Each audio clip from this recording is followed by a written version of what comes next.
last.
Good afternoon, fans. This is your girl from Mel's Mat Chat, and this is episode 350 of the podcast. How is everybody doing on this glorious Friday? Hopefully, everybody has plans this weekend because next weekend is SummerSlam. So this is like the last weekend that we can relax and enjoy ourselves before things really pick up for the next month in August, because we've got 3 pay-per-views next month. We've got SummerSlam. We've got All In, and we've got Bash in Berlin. So it's going to be a bumpy ride, and I cannot wait to go through it. We have the goings on what's going on with All In. It was made official today. I believe so. It was. It's going to be Britt Baker or. That's a Britt Baker, Z versus the CEO, Mercedes Moné, for the TBS title. And it's going to be done in Wembley. So that's going to be cool. They had a little altercation at Comic-Con, and I believe it was San Diego. So that is that. Also, we have the announcement that CM Punk has been cleared. No kidding. We also have more matches being confirmed for SummerSlam and All In, and they're going to have to legitimately now, as of right now, they have to start booking for All Out in September 7th, which I'm not 100% sure if I'm going to cover it or not, because it is going to be a very late show, and my son's birthday is actually on that specific day, and it's going to be a nightmare for me to cover, and I don't know what I'm going to do. I would really like to spend time with my kid, but it's depending on how I feel. So I'll jump to that bridge when I get to it, but I will be watching it. I may not even get to the review until probably sometime in the middle of that week. By then it's going to be old news. I don't know what's going on. Probably maybe Sunday night after I go put my kid to bed. Maybe I'll go do that and do the review then. It's depending. I don't know what's going on. It's a little over a month away. So just, keep things coming, and we'll see depending on how I feel and everything. But I'm going to be covering SummerSlam. I'm going to be covering Bash in Berlin, and I'm going to be covering All In. So don't worry about that. I got all the month of August covered. I'm excited for SummerSlam this year. I know, shockingly, last year I wasn't really excited for SummerSlam because it was where Triple H was still not 100% really in charge. Now it's his SummerSlam, and I'm really can't wait to find out what he's gonna have in store for us.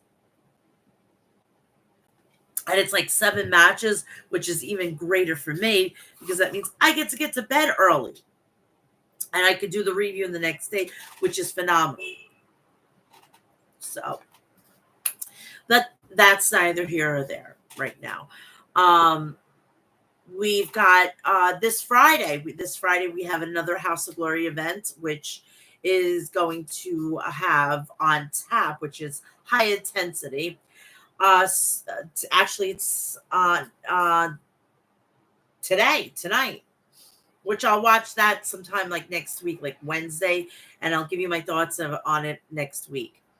Um, Speaking of next week, because of I don't get to see my son next weekend, that means I'm going to be able to do the preview and predictions first thing on Saturday morning, and then I can actually keep my scheduling with my show to make sure that I can have everything organized and everything like that. So it's a great thing for me that I can actually enjoy SmackDown and then enjoy SummerSlam and whatnot. So that is good. So next week things remain the same. You don't have to worry about it.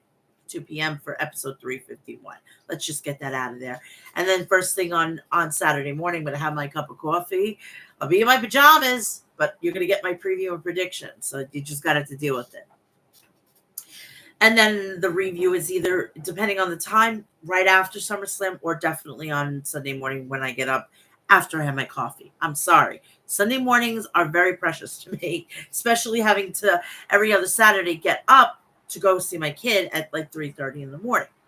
So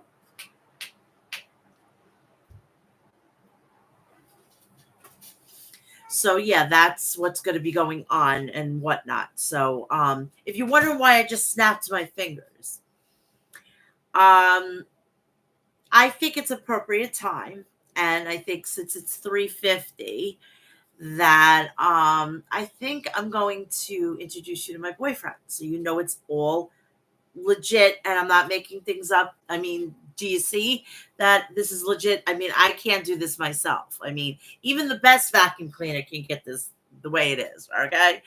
So without further ado, for a special, John, come here, sweetheart.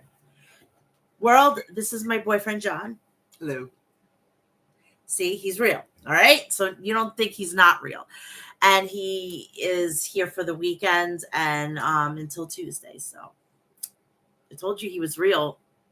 See, I touch grass. I do other things than professional wrestling. I think you need all to as well. So let's get this party started. Let's get the promotional shit out of the way, and then we're gonna get right into the rundowns of SmackDown, Raw, Dynamite, Collision, and Rampage. So first and foremost, please do me a favor and go check out the people over at Maestro Classics at maestroclassics.com. Visit their website for all your beard essentials. I'm telling you, they have really great accessories and products. I actually have two t-shirts, and the quality of their clothing is unmatched. Also, they're doing great things for the community. And since I don't know what's going on about the beard stuff, you just got to have to take my word. They have really amazing stuff. I've actually smelt them, and it's really, really good. If you have a lady or another man in your life, they're going to be hook, line, and sinker. Please, if you want to murder your thirst and you want the artillery to murder your thirst, please go check out Liquid Death at liquiddeath.com.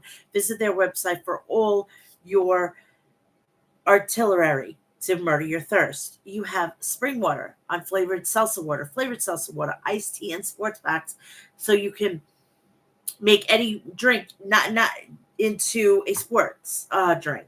So go check that out. They also have great merchandise as well. If you love coffee just the way I do, please do me a favor and go check out Deathwish Coffee at deathwishcoffee.com.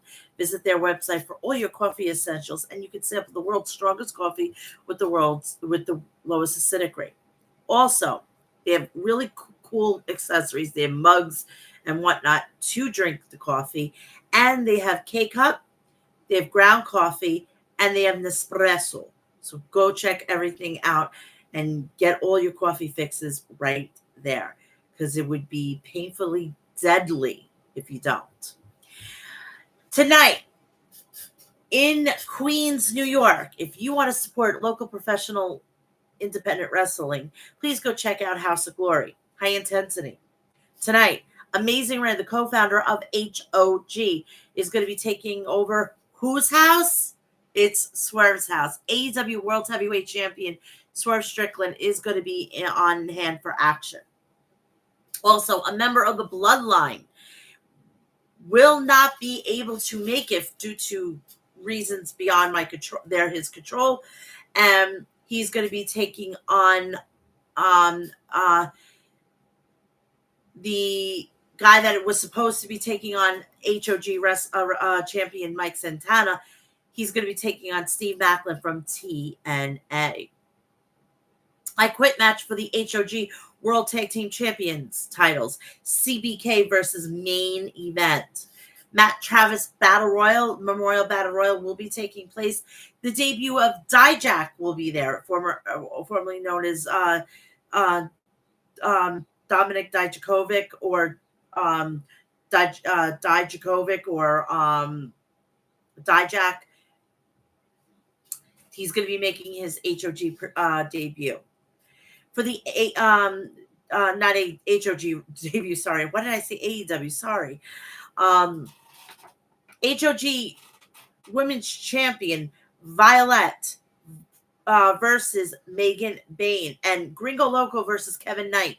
So if you want to go and check it out, it's going to be on the Thriller app, but if you can still get tickets, and it's hogwrestling.net. August 17th, Future Stars of Wrestling versus HOG Superstars, East Coast versus West Coast. August 17th, and the co-founder of HOG Wrestling, Amazing Red, will be in action.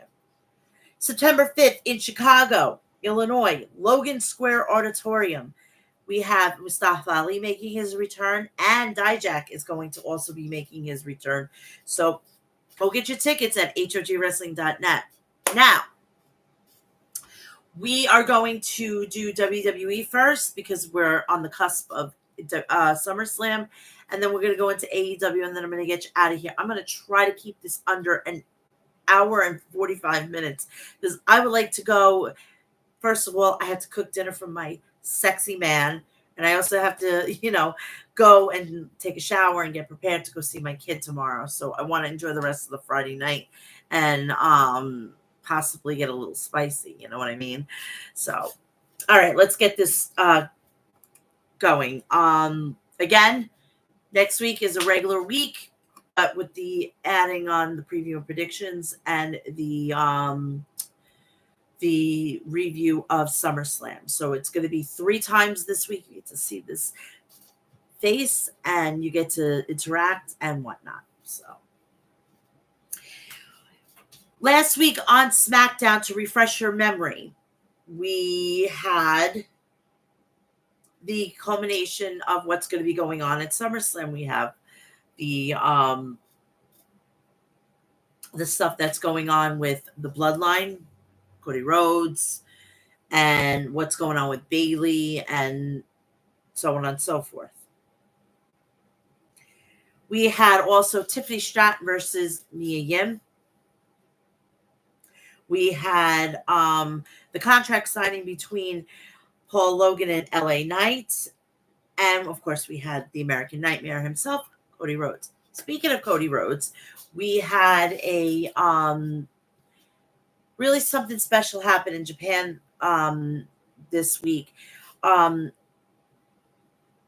Dusty Rhodes, his father, had a red robe, and it was finally bestowed on to Cody Rhodes, and he got it while he was in Japan, and they're on tour right now in Japan, which means tonight's SmackDown is actually taped from last week. So, there is spoilers.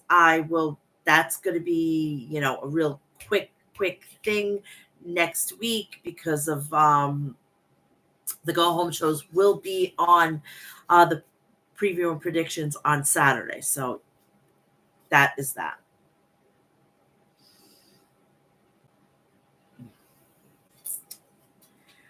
So the show opens up with a video recapping what transpired last week between the Bloodline, undisputed WWE champion, the American Nightmare, Cody Rhodes, and the Viper, Randy Orton. Corey Graves and Wade Barrett then welcomes us to the show as the American Nightmare heads out to the ring. So Cody Rhodes starts off by walking over to boxer Terrence Crawford in the front row, fist bumping him. Cody Rhodes then asks Omaha what they want to talk about, then says they could talk about Randy Orton. Rhodes then says he has the privilege of calling both Randy Orton a friend and a mentor, and then credits Orton for helping him become WWE champion. Rhodes then voices how guilty he feels about the Bloodline attacking Orton last week, given that he has a family and has a severe spinal injury. Cody then says family isn't always blood, and Orton is his family and his brother. Orton then says if Orton were here in the ring with him, he wouldn't want him to talk about the guilt and the shame he feels. Rhodes then says Orton would want him to look ahead. And in doing so, that means his SummerSlam match against Solo Sikoa. Rhodes then recalls telling Sikoa he wasn't ready at last year's WrestleMania before he cost him the undisputed WWE Championship, and that he now holds. Rhodes then asks Sikoa how it feels with him standing in the ring as champion while Sikoa isn't.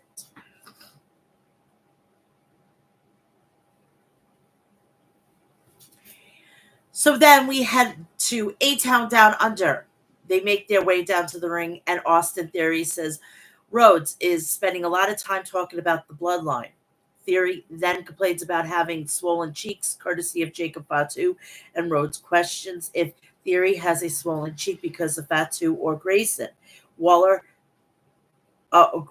Because of Fatu or Grayson Waller.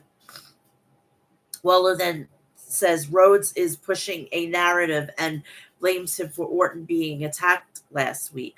Rhodes then attacks Theory and Waller, but both men overpower Rhodes. Waller then says Rhodes out of the ring, but Terrence Crawford hands Rhodes a chair. Rhodes then hits Waller with a chair and uses it to hit a disaster kick on Theory. Rhodes then says hit my music, and that was the end of the segment. So just another superstar in the arena to get over. Awesome cut. Highly recommended. It's called The Beats. Get it on Amazon. I think it's like $20. It's a lot better than fucking a Stanley Cup. And honestly, it's tougher. If you drop one of those things, they'll break. So Carmelo Hayes was shown getting his hair worked on in a dressing room. Hayes says he will beat Andrade.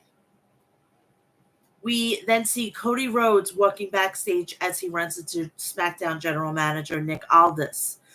Cody asks Aldis if he can take on Waller in a 2-on-1 handicap match later on the show. Aldis says Cody has until the end of the night to find a partner because if he gets hurt or anything like that, it's Aldis's neck on the line, and he's not going to be dealing with the board of directors for TKO and WWE. And I wouldn't be doing that either. You'd have to be out of your mind. Putting the big star like Cody Rhodes in danger like that without any help, absolutely out of the question. But you know Cody Rhodes, he's a freaking stubborn old kook like his father was. That's why he got into so much trouble, Dusty Rhodes. But that's his persona, and that's how he was always is when he was battling the Four Horsemen and everybody in WCW and whatnot. He even was in a heel faction with the NWO. He joined the NWO. So he was always a stubborn old kook. But I miss him every single day. because he made wrestling that much better. Singles match. WWE Speed Champion Andrade El Idolo versus Carmelo Hayes. The match starts off with Andrade hitting a shoulder tackle on Hayes, but Hayes responds with a Hurricane Rana. Andrade then lands on his feet, and both men exchange forearms with each other. Andrade then hits Hayes with a boot, but Hayes responds with a springboard leg drop on Andrade. As Andrade is draped through the middle rope, Andrade then nails Hayes with a clothesline. Hayes then delivers some right hands on Andrade, but Andrade responds with a series of open palm strikes and a couple of dragon screws on Hayes. Andrade then follows it up with a meteor on Hayes in the corner and goes for a pin, but Hayes kicks out. Hayes then hits a Tejedas on Andrade and places him on the top rope before he joins him up there. Andrade then pushes Hayes off and looks to hit a moonsault. Hayes then rolls out of the way, but Andrade lands on his feet and hits a standing moonsault. Hayes then goes for a pin, but Hayes kicks out. Hayes then nails Andrade with a knee on his head. But Andrade responds with a back elbow and goes for a pin, but Hayes kicks out. Andrade then climbs to the top and looks to fly, but Hayes hits him with a code breaker and goes for a pin. Andrade then kicks out, and Hayes climbs to the top. Hayes then looks for nothing but net, but Andrade moves out of the way and hits him with a message for the win. So that is that. So then after the match, Andrade celebrates his win. Highlights were shown from the 2024 WWE Queen of the Ring tournament. Nia Jax win over the OC's Mia Yim last week, and vicious beatdown on the WWE champion Bayley after the match. I love this split screen. I started to fall in love with it on Monday when they did the whole thing with Dominic and Liv Morgan. So I'm liking all of that because I want to see the emotion. I hate when they cut to the other person. I want to see the dual action at the same time because it's more impactful to see the both reactions, and I'm loving that. Whoever thought of doing that, mazel tov. So then we get a split screen interview with the 2024 WWE Queen of the Ring Nia Jax and WWE Women's Champion Bayley. Corey Graves starts off by thanking Bayley and Jax for joining him. Then looks to ask Jax a question about challenging Bayley for the WWE Women's Championship at SummerSlam.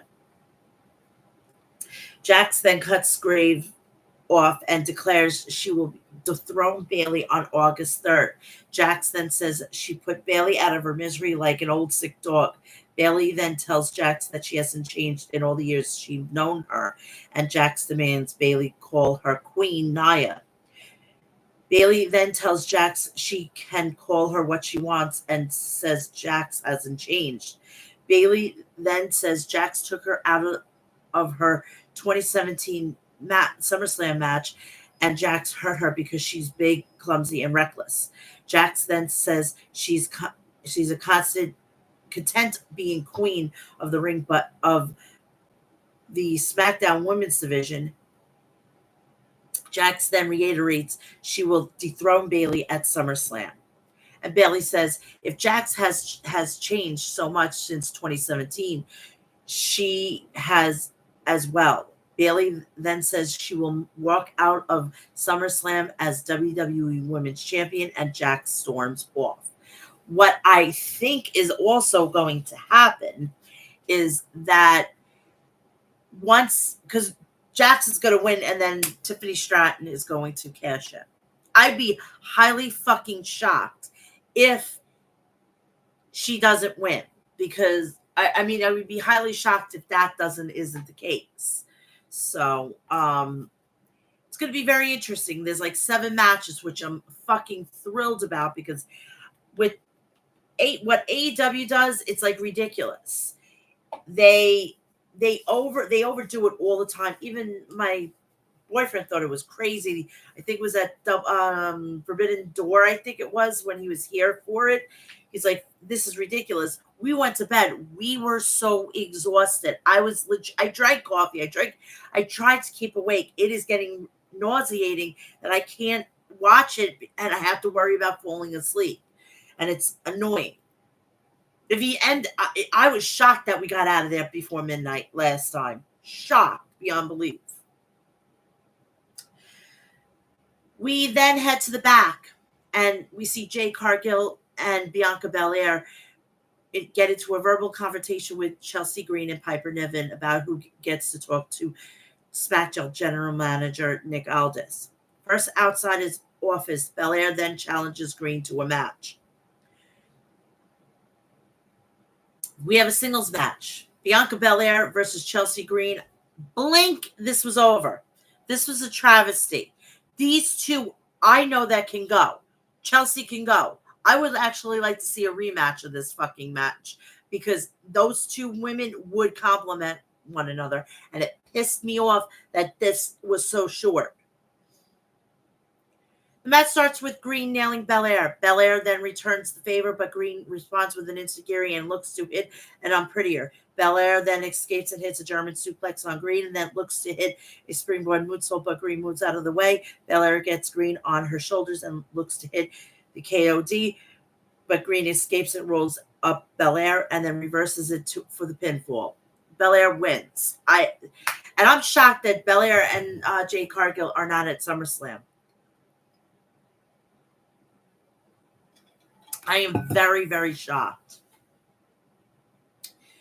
So then after the match, Belair and Cargill stare down Niven and Green, but Green pulls Niven out of the ring before anything happens. WWE Women's Tag Team Champions, the Unholy Union, Alba Fire and Isla Dawn, then appear on the big screen and tell Belair and Cargill that they will consider giving them the WWE Women's Tag Team Championship rematch they're looking for.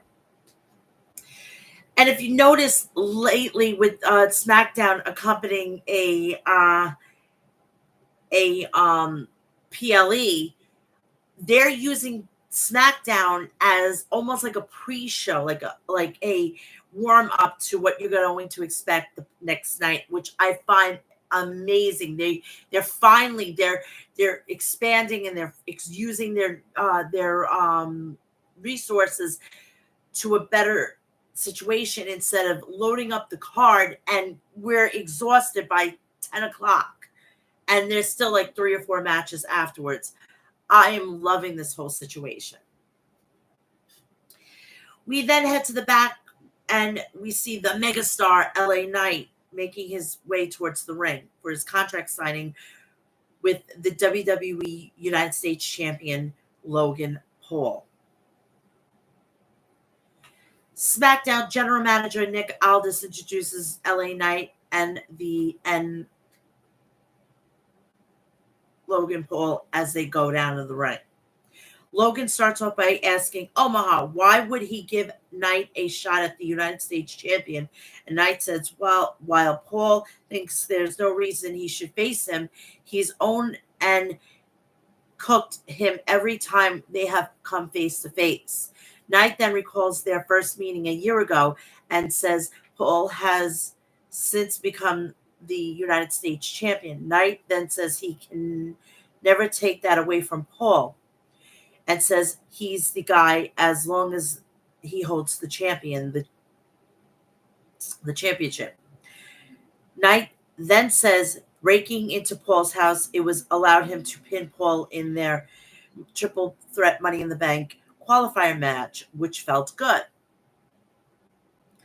Paul then tells Knight that he sounds pathetic and says Knight needs a match against him. Paul then tells Knight he doesn't need to face him and says while Knight exists, depends on the ring, his opponent.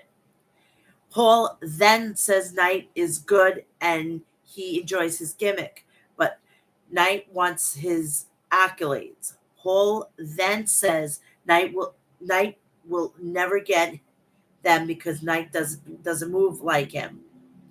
And Knight is nothing like him. Paul then says Knight is a gym bro with a spray tan and a catchphrase pretending to be The Rock. No shit. Tell us something we don't know. And he sounds like Austin. No shit. I knew that when I saw him in fucking NWA. Yes, I do watch other things than WWE and AEW. Thank you very much.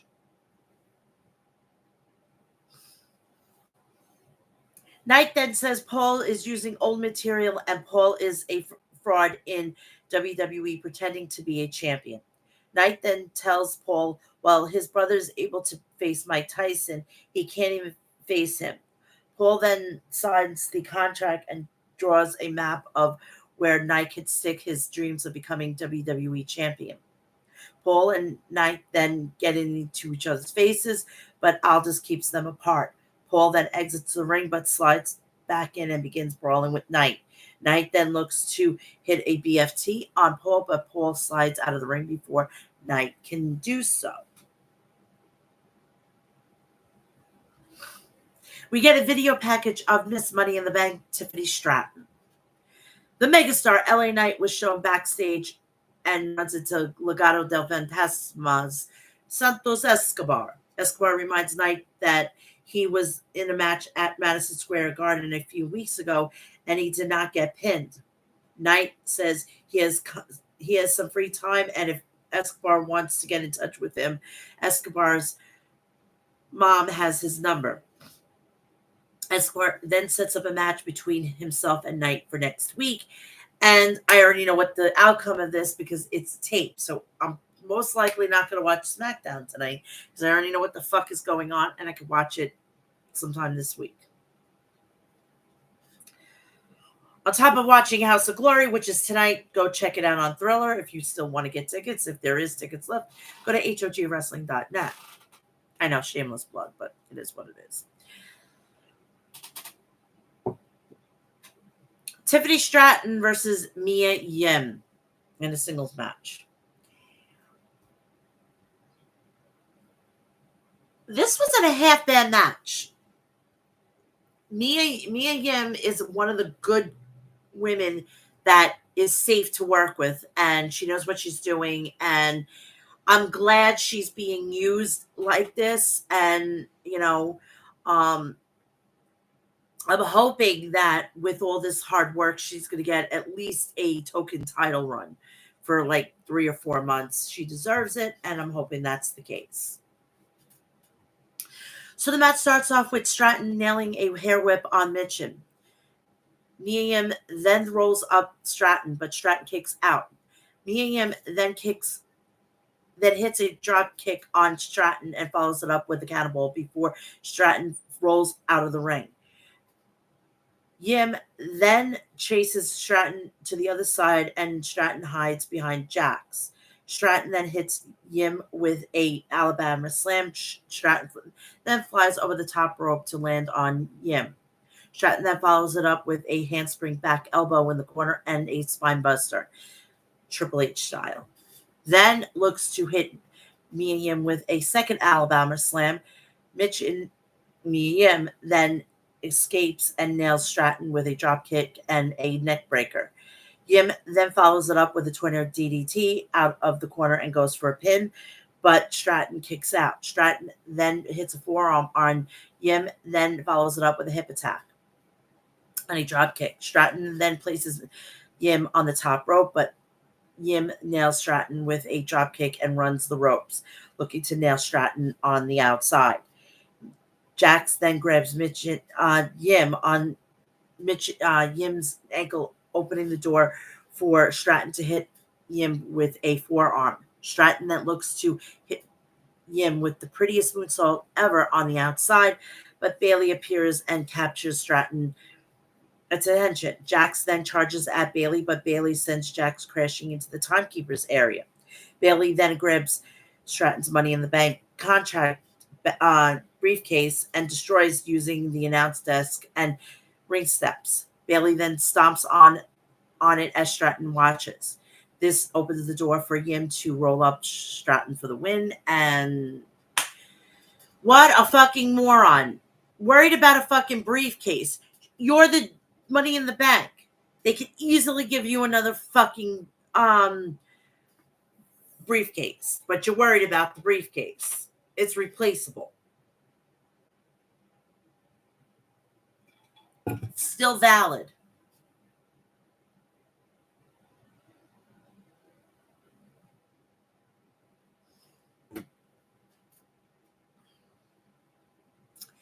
So then after the match, Bailey returns the beat up briefcase back to the ring.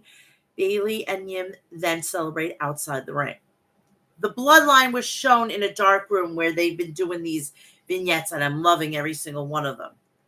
Solo says, life is good when you are the tribal chief. No, Mr. Roman Reigns is the tribal chief. You are a fucking fraud. Sequoia then says, life is also busy because of that, as he doesn't have a moment to himself. Sequoia then wonders who will step up and be Cody's partner later, which will be disrespecting the bloodline. Sequoia then says, if you are on Cody's side, you are against the bloodline. Sequoia then says, tonight better be a handicap match or someone will pay the price. So next week's what's going to come on tonight? Cody, what's going to be coming on tonight on SmackDown. So it was announced what was going to go on. Cody Rhodes was then shown walking backstage, and Kevin Owens shows up. Owens says he will see Cody out there, and Owens heads out to the ring for the main event. So we have Kevin Owens and Cody Rhodes versus Austin Theory and Grayson Waller. So the match starts off with Rhodes and Theory. Owens tags in and hits a double right hand on Theory's midsection with Rhodes. Owens and Theory then brawl on the outside, but Owens sends Theory back in. Rhodes then tags in and Theory hits a clothesline on him. Waller then tags in and hits a back elbow on Rhodes' spine before Rhodes sends Waller crashing into the top turnbuckle face first. Owens then tags in and delivers some right hands and stomps on Waller. Owens then follows up with an atomic drop and a right hand, then nails Waller with a cannonball and climbs to the top. Owens then goes for a swanton bomb, but Waller gets his knees up. Theory then tags in and hits a drop kick on Owens, then tags Waller back in. Theory then hits a backbreaker on Owens, and Waller follows up with an elbow drop off the middle rope. Waller then tags in and hits a couple of elbow drops on Owens. Waller then jams his knee into the side of Owens' head and prevents him from tagging in. Tagging in Rhodes. Waller then hits another elbow drop on Owens, but both men teeter on the ropes before Waller delivers some forearms on Owens. Owens then responds with a series of right hands on Waller that sends Waller crashing off the ropes, then follows up with a swanton bomb and tags in Rhodes. Theory then tags in and Rhodes delivers some right hands on his head. Rhodes then nails Theory with a clothesline and a scoop slam, then it follows up with a biotic elbow. Waller then makes the blind tag and Rhodes hits a tornado DDT on Theory.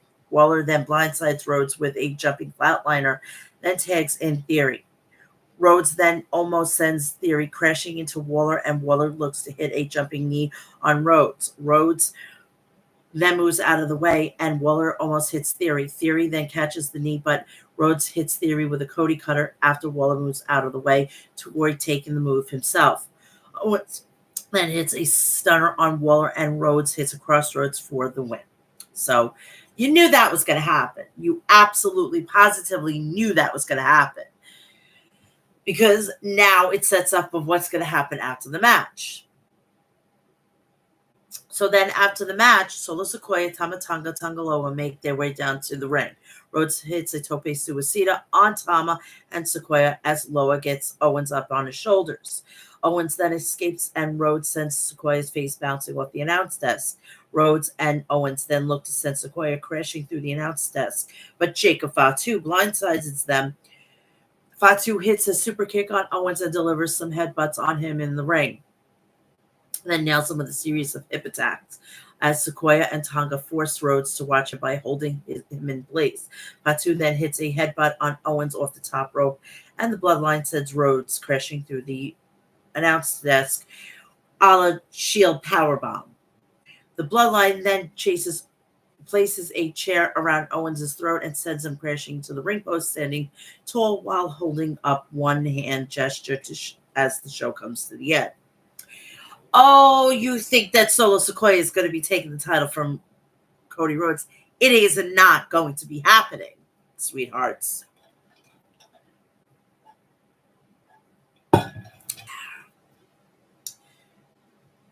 On to Raw. And then we're going to go to AEW. There's lots to talk about with the Blood and Guts, which, all right, it was good for what it was worth, but I've seen better. Because unfortunately, I actually watched War Games back in WCW. Yes, that's how old I am. So for the people who have been on social media stating that I found the original All In overrated, you could go suck an egg. You could go suck a dick. You could go suck a tit. Whatever you want to suck. You go suck it. All right? I've been watching wrestling probably longer than all of you fucking goddamn have been alive. And before you were a wet dream. All right? That's how it is. My playpen, my show. I say what I want. And that is the end of that.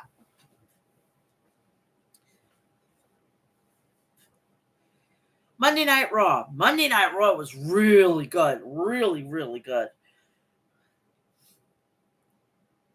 You know who was on? CM Punk was on. We had a 6-man tag with the Final Testament versus Xavier Woods, Tozawa, and Otis. And then we had Sonya Deville versus Lyra Valkyria.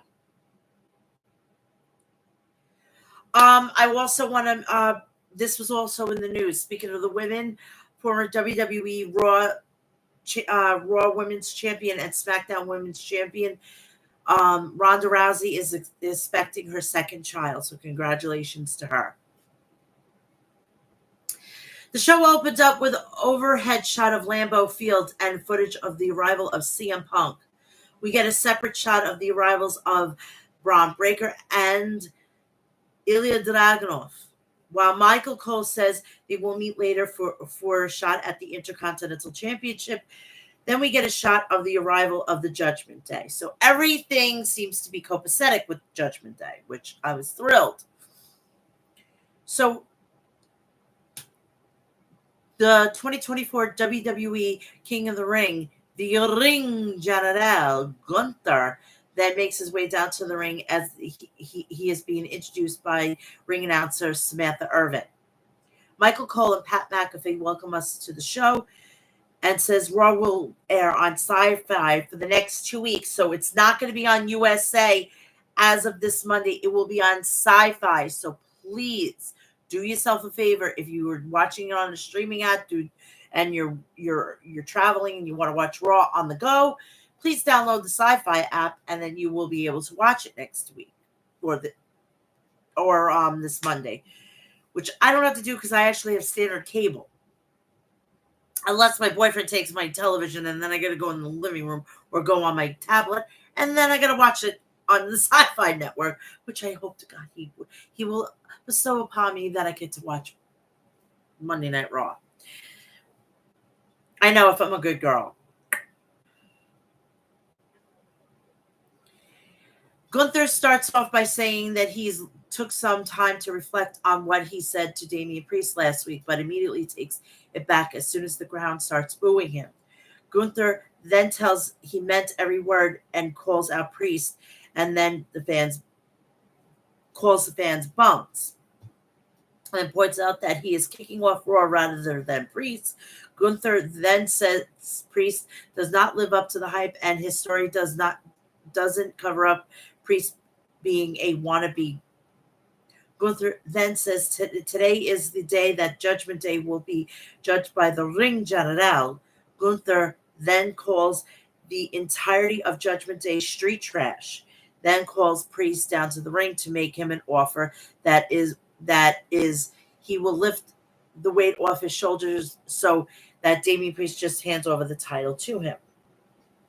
Damian heads out to the ring, and Priest wastes no time and he nails Gunther with a right hand. Both men begin to brawl with each other as the officials run down to the ring to try to pull Priest and Gunther apart. Security guards, referees, producers then made their way to Gunther at ringside. Priest tosses one of the security guards over the top rope and onto a pile of security guards below. Priest then heads to ringside and fights with Gunther until they were separated.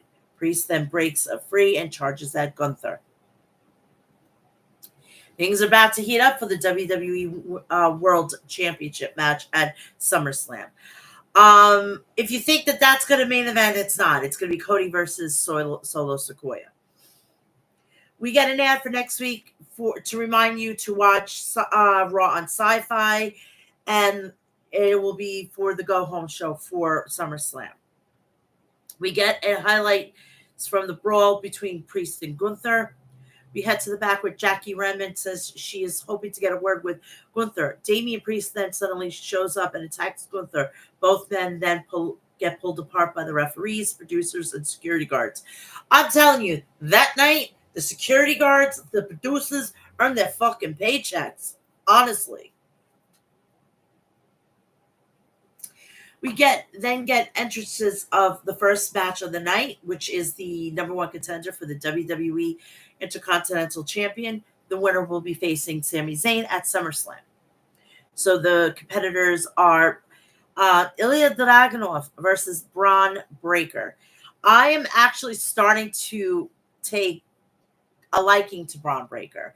He is a mixture of his uncle and his father. And if you don't know, I'm going to tell you who his father is. His father is WWE Hall of Famer Rick Steiner, and his uncle is the WWE Hall of Famer Big Papa Pump himself, Scott Steiner.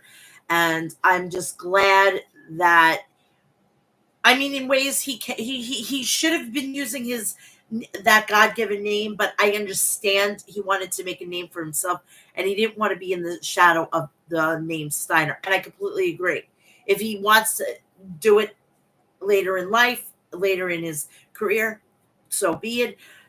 But maybe he's not. Maybe he just wants to have that name and be Braun Breaker and have that as, his legacy, which I totally understand.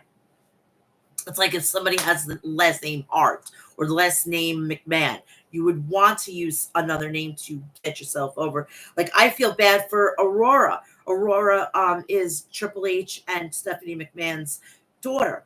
If she uses Levesque, everybody knows who's Levesque is. If she uses Helmsley, everybody knows Helmsley.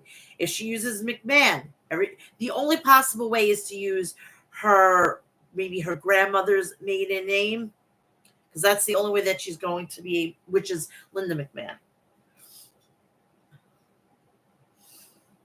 So the match starts off with Breaker cinching in a waist lock on Dragunov.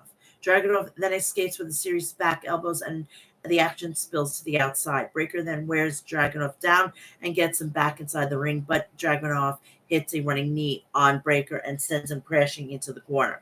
Breaker then delivers some strikes on Dragunov, but Dragunov responds with a boot on Breaker. That sends him into the ropes. Both men then begin brawling on the apron before Breaker sends Dragunov crashing into the top of the ring post, midsection first. Sorry. Dragunov then delivers some strikes on Breaker, and then Breaker intercepts Dragunov and hits him with a gutbuster, and both men exchange strikes with each other. Dragunov then hits an enziguri on Breaker and then follows up with a jumping boot and a Constantine special. Dragunov then hits a jumping knee and a running boot on Breaker in the corner that follows up with a powerbomb. Dragunov then goes for a pin, but Breaker kicks out. Breaker then hits an avalanche hurricanrana on Dragunov and goes for a pin, but Dragunov kicks out. Breaker then climbs back to the top, but Dragunov hits him with an enziguri and joins Breaker on the top. Dragunov then hits a superplex and an H-bomb on Breaker, and then gets him up on his shoulders on the apron and nails him with a Death Valley driver. Dragunov then looks to fly off the apron, but Breaker intercepts him with a spear. The referee begins the 10 count, but stops herself. Then she checks on Dragunov on the outside and calls off the match. So by that count, Breaker is going to SummerSlam to face Sami Zayn for the Intercontinental Championship. Now, my favorite Intercontinental Championship at SummerSlam has got to be Bret the Hitman Hart versus British Bulldog Davey Boy Smith at SummerSlam. I think it's 92 in Wembley. Excellent fucking match. And it was actually main evented, and I love that fact. That was a pretty cool situation because normally the WWE Championship main events everything, pretty much. And for that to get the spotlight, I was so happy about that. And I sometimes go back and watch that every once in a while. Now, since SummerSlam is coming up, I've got to watch that one. I got to watch the rest of SummerSlam 91. And I got to watch SummerSlam 2013, where John Cena was taken to Suplex City by Brock motherfucking Lesnar, and he gave him 16 German suplex, and I'm one happy bitch. And that's when also Stephanie McMahon taught Brie Bella that she's the boss, she's the head bitch in charge. All right? And see, I would have liked Nikki Bella if they would have kept her in the Authority. I would have actually liked her.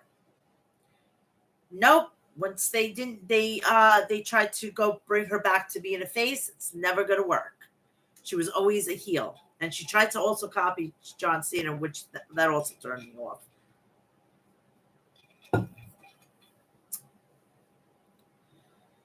We head to the back where Rhea Ripley is speaking with Dominic Mysterio, Finn Balor, JD McDonough, and Carlito.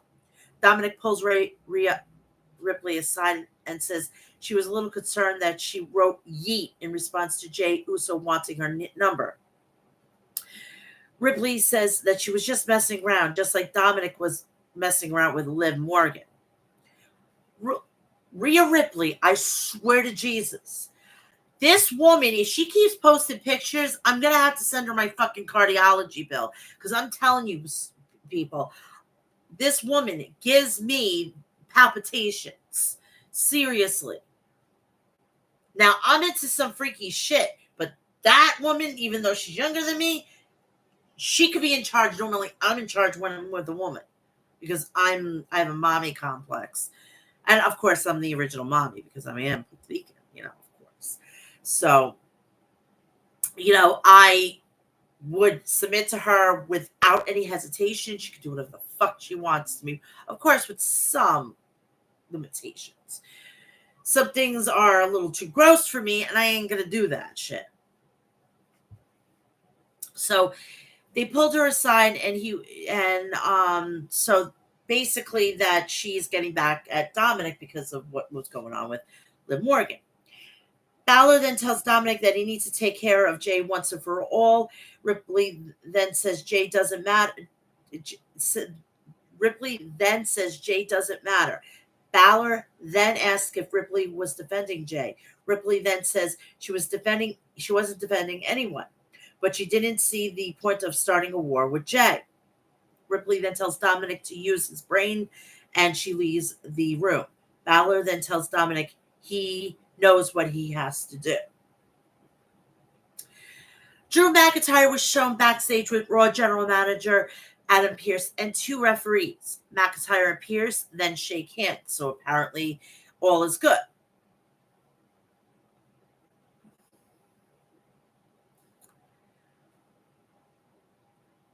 Lyra Valkyria, Katie Carter, and Katana Chance head out to the ring. Then we head back to the back where Xavier Woods was shown holding a birthday cake for Akira Tozawa, while Otis and Maxine Dupree stood by. Otis and Tozawa then grabbed the cake with their hands to eat it. Hey, let's be a little civilized. Get plastic forks. Catering has plenty of them. Michael Cole then says Damian Priest and Gunther are both ejected from the building as Sonya Deville, Shayna Baszler, and Zoe Stark make their way down to the ring and the next match of the night. So the next match is Sonya Deville versus Lyra Valkyria. These these two actually meld well with one another in the ring, and I would like to see more of that. So the match starts off with Deville hitting a knee on Valkyria's midsection and followed it up with a hair whip. But Valkyria responds with some shoulders on Deville's midsection in the corner. Valkyria then trips Deville and hits her with a dropkick, but Deville slides out of the ring for a breather. Valkyria then looks to hit a dropkick through the middle rope, but Deville sees her coming and sends her into the barricade. Valkyria then places Deville on the top rope and delivers some forearms and right hands on her. Valkyria then hits Deville with a superplex, but Deville responds with a jumping knee and a kick on Valkyria. Valkyria then hits a boot on Deville's midsection and then hits her with a second boot and Northern Lights suplex. Valkyria then goes for a pin, but Deville kicks out. Valkyria then gets Deville up on her shoulders, but Deville escapes and looks to hit Deville's advocate. Valkyria then avoids it and hits a gut wrench Michinoku driver on Deville. Valkyria then climbs to the top, but Baszler distracts the referee and trips her. Carter and Chance then attack Stark and Baszler, but Valkyria hits a dropkick through the middle rope to take them out. Deville then intercepts her and hits her with Deville's advocate for the win. So that is a good, not motivation, a good role that they're on. And I'm hoping that this becomes more of a thing. Michael Cole and Pat McAfee then have a conversation at the ringside about the Wyatt Six. Cole says they will learn more about the witch-like being who has been sending them the VHS tapes. We then get a video footage of Nikki Cross, Uncle Howdy, telling her, "Look at yourself. They lied to you. They ignored you. Watch you suffer." Howdy then says he has been the answer all along. Cross then screams after Howdy and says, "Look at yourself again." I'm loving these tapes. They're like fucking old school, and I love it. And what I mean about old school, it feels back in like the late 80s to early 90s. CM Punk was shown walking backstage. Michael Cole then asked, "What was that?" in regards to Nikki Cross footage. Cole then says Punk will be on next, so he's up next.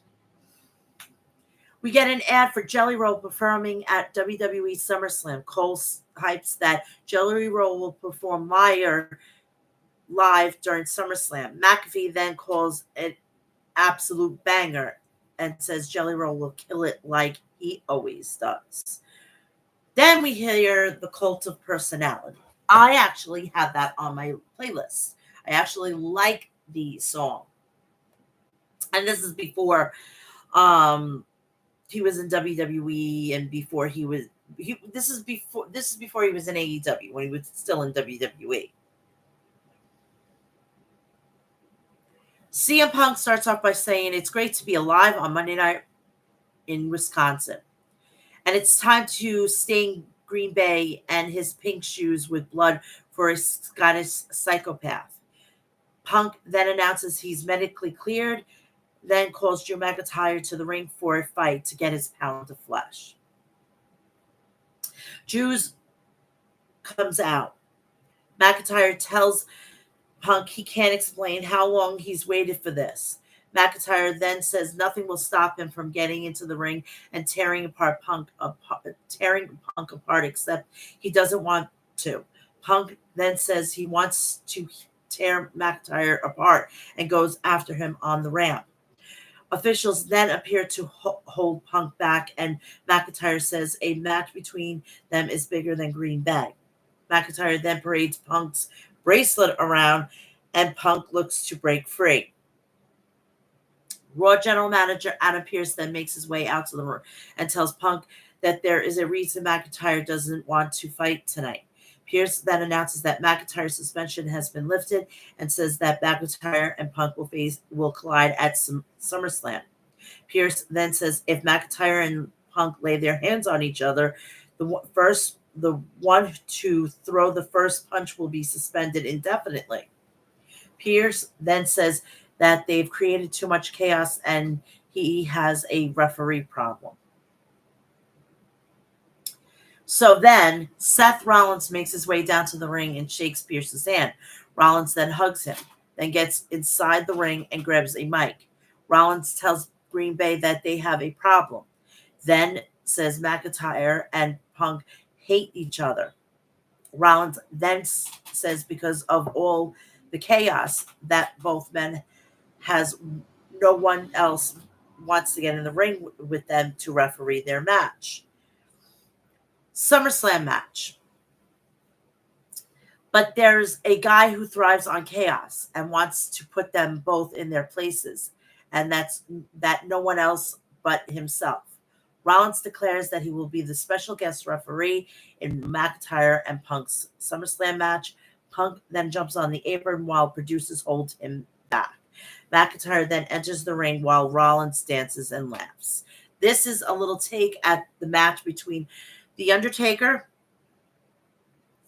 Bret the Hitman Hart, and the special guest referee was Shawn Michaels. What is crazy is now all of them are Hall of Famers. Now I'm questioning my fucking age right now because this is making me incredibly old. And I believe it was in New Jersey, if I'm not mistaken, at the Meadowlands Arena. If I'm not mistaken, I'd have to Google it. I am not good with dates, and I'm not good with places. It's also depending on the place, if it's like being jammed into my skull over and over. So we head to the back where Dominic, Finn, McDonough, and Carlito are searching for Jey Uso. Carlito said they should divide and conquer. McDonough and Carlito then goes one way. Finn tells Dominic he will check one area and then sends him to another area. Finn Balor, that little sneaky demon. I have this funny feeling Dominic is not going to turn on Rhea. Finn is going to turn on everybody.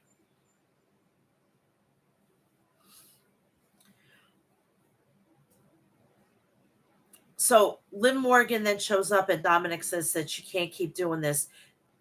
Dominic then asks, what is she doing? Morgan says she knows how Ripley is making him feel. Dominic then says they are perfect. Finn then shows up and Morgan makes her exit. And for the people who got off on her outfit, she has no ass. She's got a flat fucking ass. Fucking Rhea Ripley has a nice juicy ass. Please, for the love of God. Please. What? She has her... She got a pair of jeans to go up her ass. Seen it all times, too. Watch fucking Jessica Simpson and fucking Dukes of Hazzard. She has a better ass. Xavier Woods, Otis, Akira Tozawa, and Maxine Dupree make their way down to the ring for their match. WWE Intercontinental Champion Sami Zayn that was interviewed before this match was going to take place. Kathy Kelly is backstage. Zayn and Braun Breaker earn his title shot. Zayn then says he is not worried, but he is taking Breaker seriously. Zayn then advised Breaker to do the same thing by taking him seriously. Zayn then hears some commotion and leaves the interview set. Zayn then stops JD, McDonough, and Carlito from attacking Jey Uso. Zayn and Jey then fight off McDonough and Carlito. 6-man tag team match. The Final Testament, Karrion Kross, Akam, and Razor versus Xavier Woods, Akira Tozawa, and Otis. The match starts off with Woods and Kross. Kross immediately tags out to Razor. Razor and then delivers some chops on Woods. Then tags in Akam. Akam then hits a right hand on Woods' spine. But Woods responds with a forearm and a kick. Woods then delivers some chops on Akam and tags into Tozawa. Tozawa then hits a forearm on Akam, then sends him crashing out of the ring. Tozawa then hits a drop kick and a tope suicida on Akam through the ropes, then gets fired up and rips off his shirt. Cross then hits a boot on Tozawa and gets him up on his shoulders. Cross then sends Tozawa crashing into the mat, then hits a forearms on Woods on the apron. Tozawa then sends Cross crashing into the top turnbuckle, then tags Otis. Otis then nails Cross and the Authors of Pain with clotheslines, then hits a splash on Akam. Otis then hits the caterpillar on Akam, but Cross nails Otis with a forearm. Woods then tags in and hits a dropkick on Cross as Tozawa nails the Authors of Pain on the outside. Woods then delivers some right hands on Cross in the corner, but Cross gets Woods on one shoulder and hits him with a final prayer for the win. And then I think next week, which is this Monday, Woods and Cross are going to be fighting in a match. And I'm glad to see Cross. I mean, for what the old man did to him, he deserves all of this to be on TV. After the match, Chad Gable's music hits and makes his way down to the ring with the Creed brothers. Chad Gable starts off by telling Otis, Akira Tozawa, and Maxine Dupree if they wanted to talk to them because he can't stay away from them. Gable says Otis has assumed leadership of the group, but he lost the first match as the leader. Gable then says the brains aren't Otis's strong suit, and he recruited the Creed brothers to fill some weaknesses. Gable then asks the rest of Alpha Academy to rejoin him with the Wyatt Six hunting him down. Otis then talks about the Wyatt Six attack on the Creed brothers last week as an example of Gable's protection. It says he's the kind of man to flee when someone else is being attacked. Otis then informs Gable he will not be rejoining him, and Gable asks Dupree and Tozawa if they will too. Dupree and Tozawa make it clear that that won't be the case. And I'm glad about that. They deserve to start, hopefully that they will be hopefully finding something for them to do.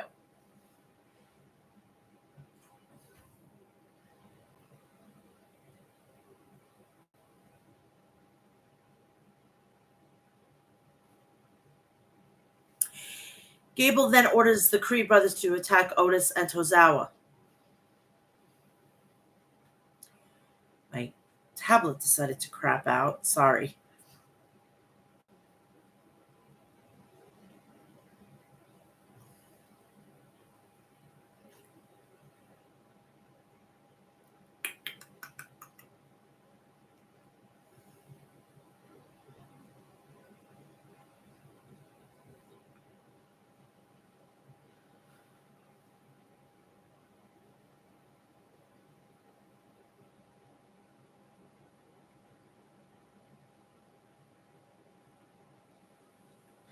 Otis then looks to take Gable down, but Gable and the Creed brothers outnumber Otis. Brutus and Julius then send Otis crashing to the ring post shoulder first and then sends him crashing into the apron. Gable then hands Brutus and Julius a chair, but the lights go out and Wyatt Six music begins to play.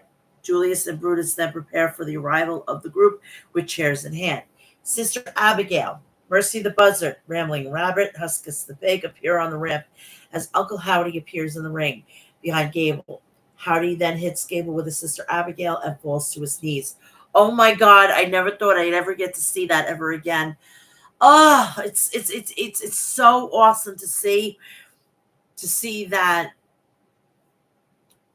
we get a piece of Bray Wyatt back. Michael Cole and Pat McAfee then highlight the previous segments, and we get the entrance of the next match, which is Bronson Reed and Pete Dunne. Before the match started, Bronson Reed and Pete Dunne can begin. Sheamus appears and nails Dunn with a bro kick. Sheamus and Reed then begin brawling, and Sheamus hits bro kick on Reed. Sheamus then hits the 10 beats of Bataran on Dunn and looks to hit a bro kick on Dunn, but Dunn avoids it. Sheamus then opts to hit one on Reed instead.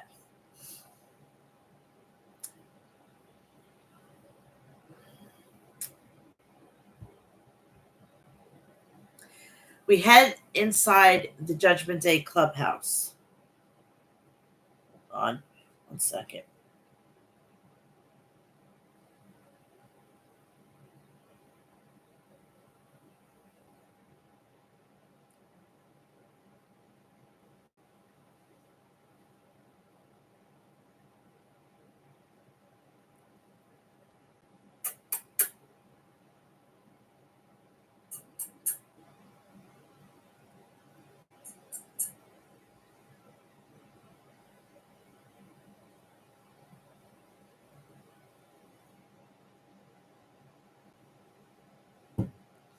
Family thing. Sorry. Where Rhea Ripley and Finn Balor, Dominic Mysterio, JD McDonough, and Carlito. What happened? Balor says they had enough of being disrespected. Balor then says he and McDonough will take care of Sami Zayn and Jey Uso. Balor then takes an issue with Gunther, referring to them as a joke, and says he will see who's laughing when they meet next week. Ripley then recalls saying that no one could touch Jey Uso. Ripley then grabs Dominic by the arm. Dominic then asks what they are doing, and Ripley says they are going to the ring.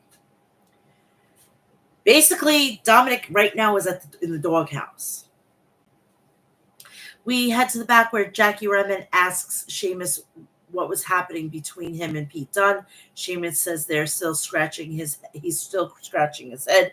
Sheamus then addresses Dunne and says their issues could easily fix over a pint, or they could take it to the ring and find out who's the real bruiserweight is.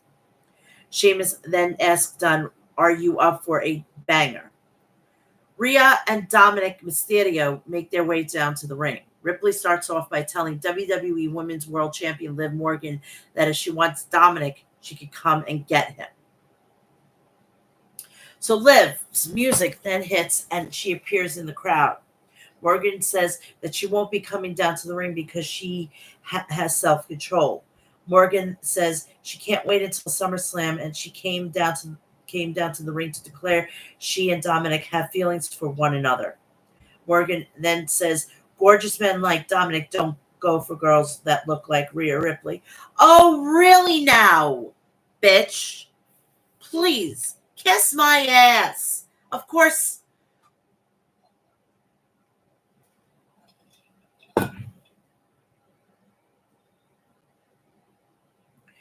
Morgan then says they go for girls that look like her.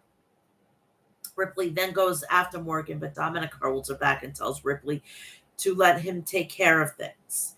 Morgan then says she thinks she knows what Dominic will say and tells him she feels the same exact way. Morgan then tells Dominic to say those 3 little words, and Dominic says the 3 little words that he feels about Morgan is, "I hate you." Dominic then tells Morgan that he hates her and she has ruined his life. Morgan then begins to sob and heads out of the crowd. As Ripley smiles and whispers something to Dominic, Ripley then kisses Dominic on his cheek, and then heads to the back and also licks it. Oh.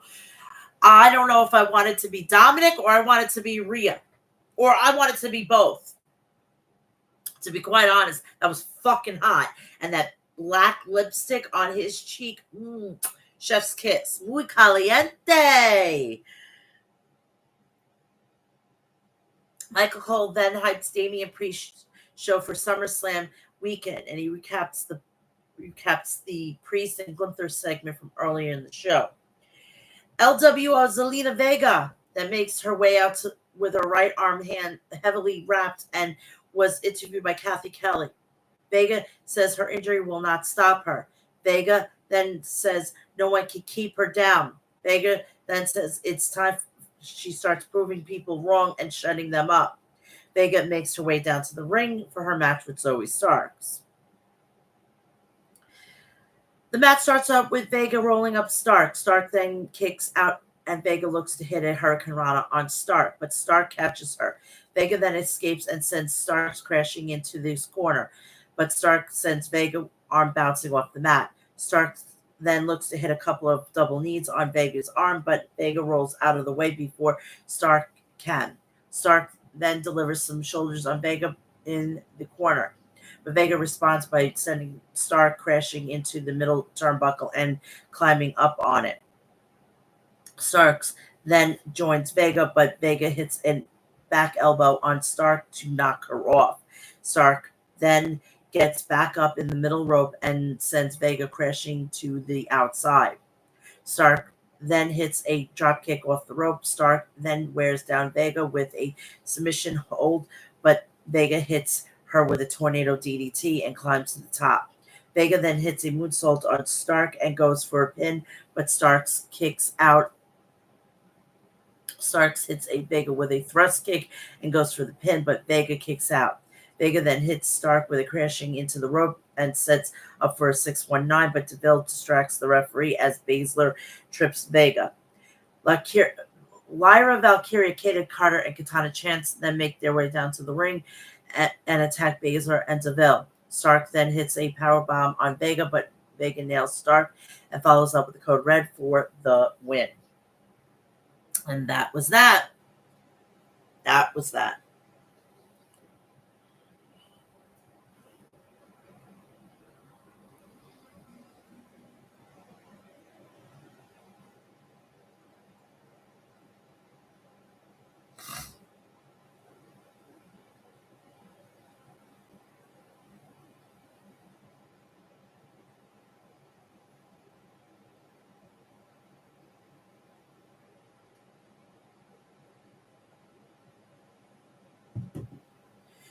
So then we head to the back and we see Xavier Woods request a match from Raw General Manager Adam Pearce against Karrion Kross next week.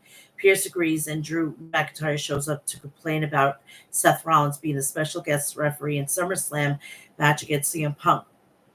Pearce informs McIntyre that he and Punk will be meeting with Rollins inside the ring to go over the official rules of SummerSlam. After Pearce leaves, McIntyre wonders what that means. Ruh-roh.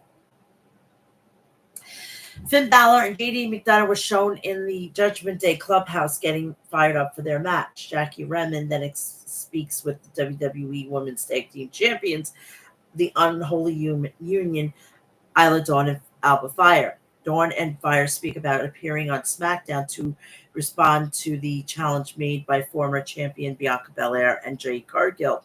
Sonya Deville, Zoe Stark, and Shayna Baszler then show up. Deville says Belair and Cargill are not the biggest issue facing Dawn and Fire. They are. Deville then says they will see the champions soon. We get a video package on Gunther. Gunther speaks about how the world heavyweight champion needs to create a new mountaintop. Gunther then praises Rollins, but says being champion drove him into the ground. Gunther then says Drew McIntyre's obsession with Punk cost him. Gunther then speaks about how the cracks were showing with current champion Damian Priest. Gunther then says he is the only one who can redefine the prestige of the championship. Gunther then says he will become World Heavyweight Champion at SummerSlam. WWE Intercontinental Champion Sami Zayn and main event Jey Uso was shown walking through the concourse while the fans were cheering them. A fan then gave both of them yeet foam fingers, which they are wearing while doing their handshake. Zayn also makes their way down to the ring for the main event in the crowd.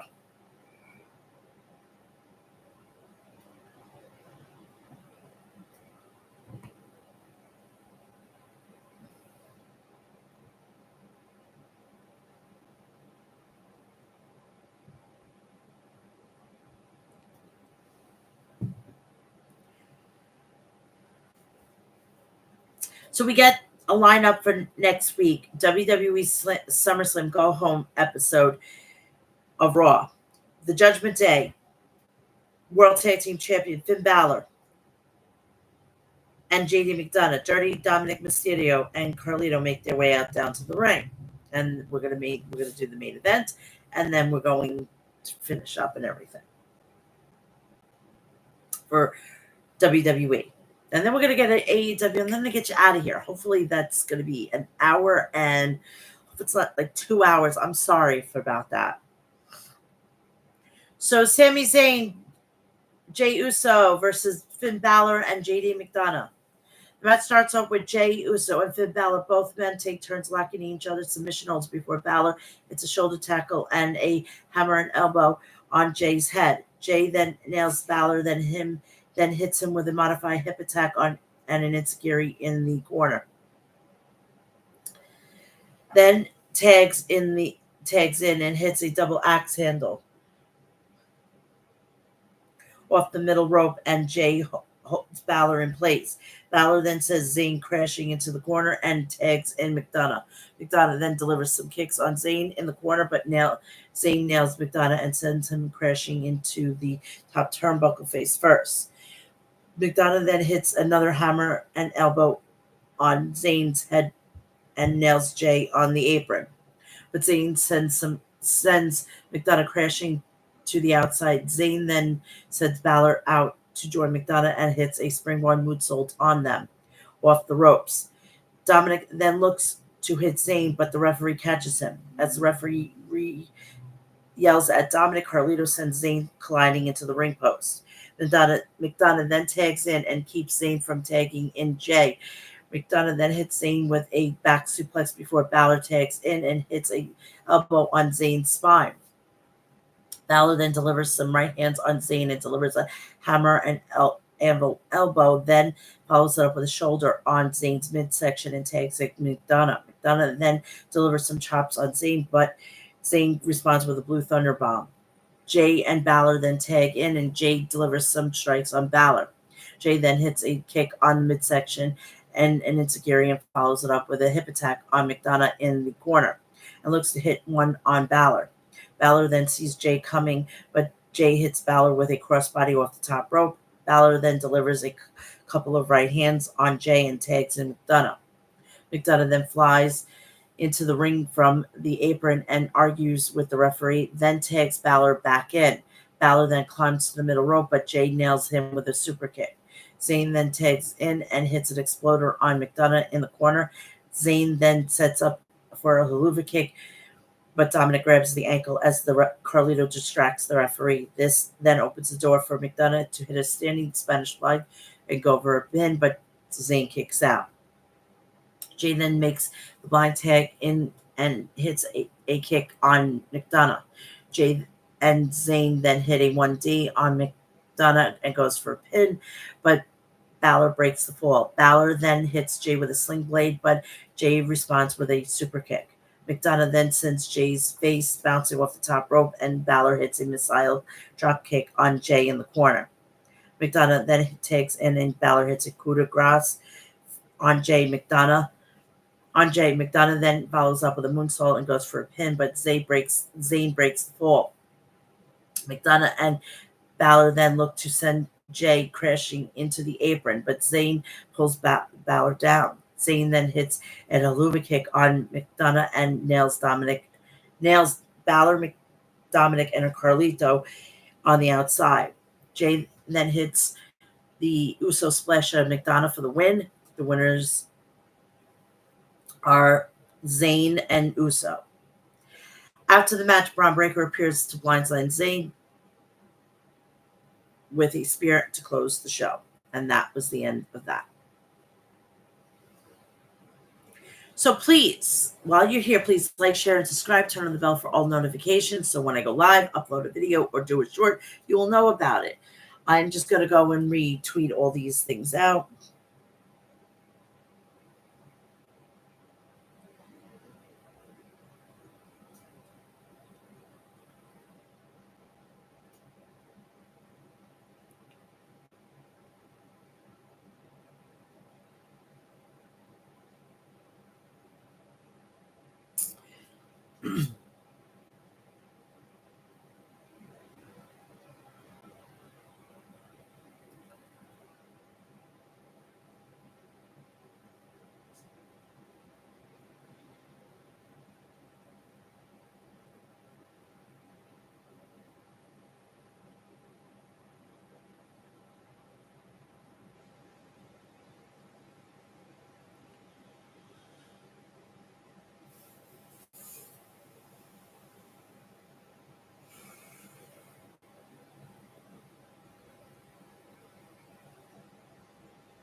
Sorry, it was my son's school. I had to take care of that. I am so sorry for that.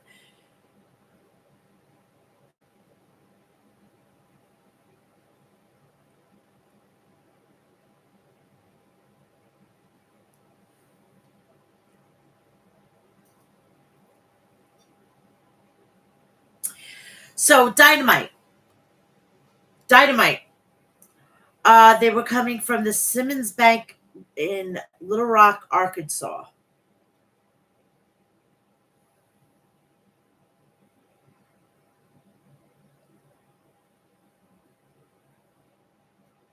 And for everybody in England, by the way, WrestleMania will be coming. I guarantee it. It's now, if it's definitely coming. So it's not to the point of if, it's going to be when. And I am so excited because it's a 1 o'clock start, and that means it benefits me. So I'm looking at it that way. So we started off with the international championship match. Will Ospreay. Oh, this is Dynamite. I'm sorry. I'm going to Rampage from last week. I apologize.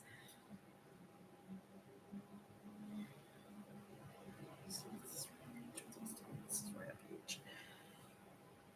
No. Dynamite.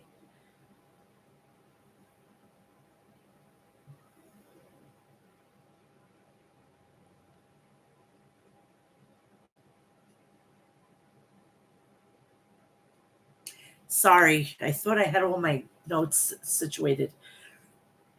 I just gotta wait till my tablet decides to load.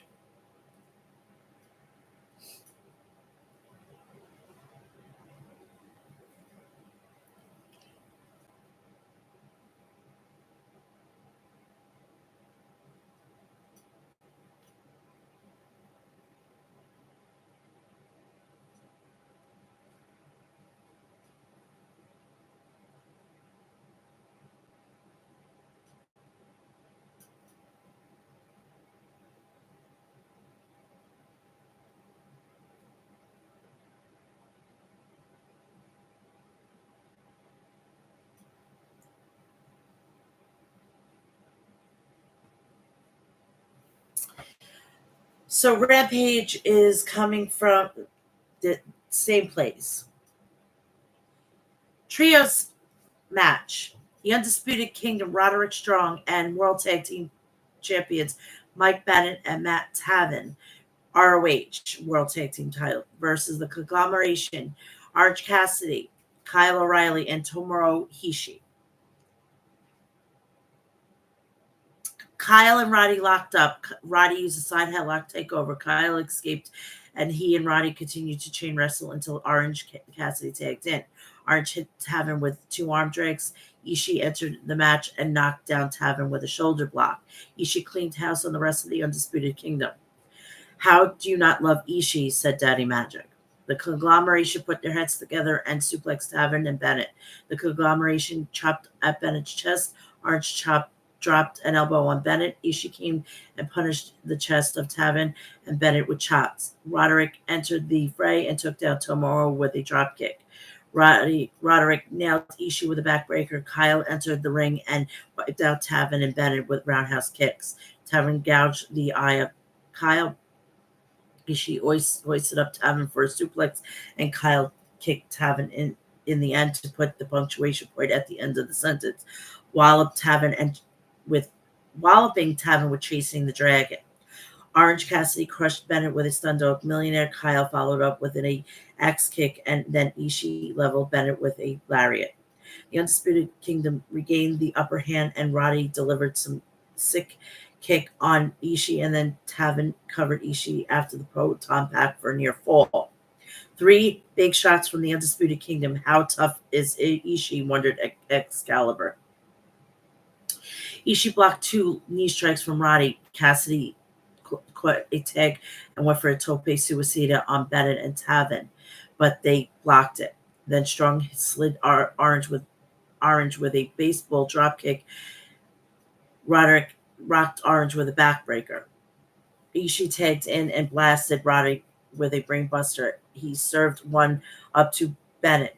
Ishii climbed to the top rope, meaning Tavern up there, and drilled Tavern with an avalanche brainbuster. Roderick Strong jumped in to break up Ishii's pin. Orange spiked Bennett with a DDT. Roddy cracked Kyle with a jumping knee strike. Orange cracked Tavern with an orange punch and scored the pin. Don Callis walked down to the ring after the match. Callis approached Orange with Kyle Fletcher, ambushed Orange from behind. Where did he come from? Asked Excalibur. Could this be payback for Trent? Wondered Tony Schiavone. I don't think there's any question about it, replied Excalibur. ROH World Champion Mark Briscoe sprinted to the ring to even up the odds, administering Red Nut Kung Fu and sending Fletcher packing. Roderick Strong caught Briscoe from behind with a jumping knee strike. Roderick Strong lifted up Ring of Honor World Championship and said, "This is mine." So that's going to be a fucking match. Is that going to be at All In or All Out? I would actually put that at All Out.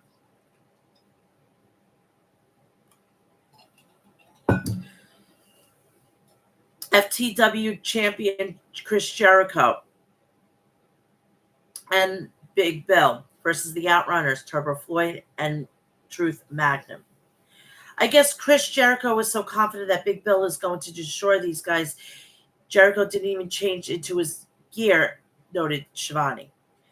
Big Bill battered both members of the Outrunners by himself while Jericho stood on the apron texting on his phone. Big Bill chopped Turbo Floyd and then stopped him. Big Bill splashed Turbo and Truth on the opposite side of the corner. Big Bill chokeslammed Turbo Floyd. Jericho tagged in, placed his boot on Turbo, poised and pinned him. Next week on Dynamite, Blood and Guts, Big Bill and Brian Keith will be banned from ringside when Chris Jericho has to defend his FTW title against Minoru Suzuki, said Excalibur.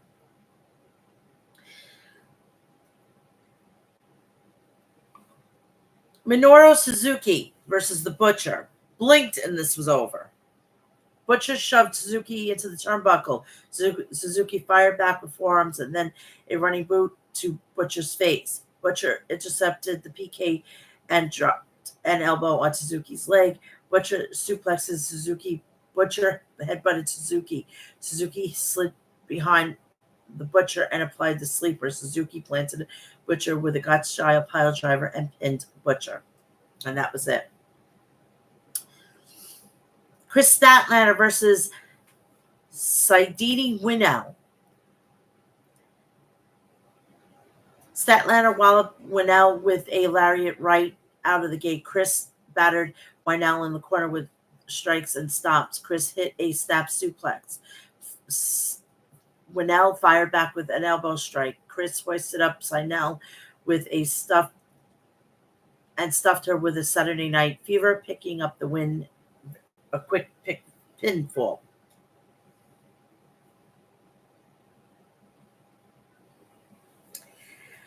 Rampage main event. The Lucha Brothers, Penta El Zeno Miedo, Ray Phoenix versus Private Party, Mark Quinn and Isaiah Cassidy.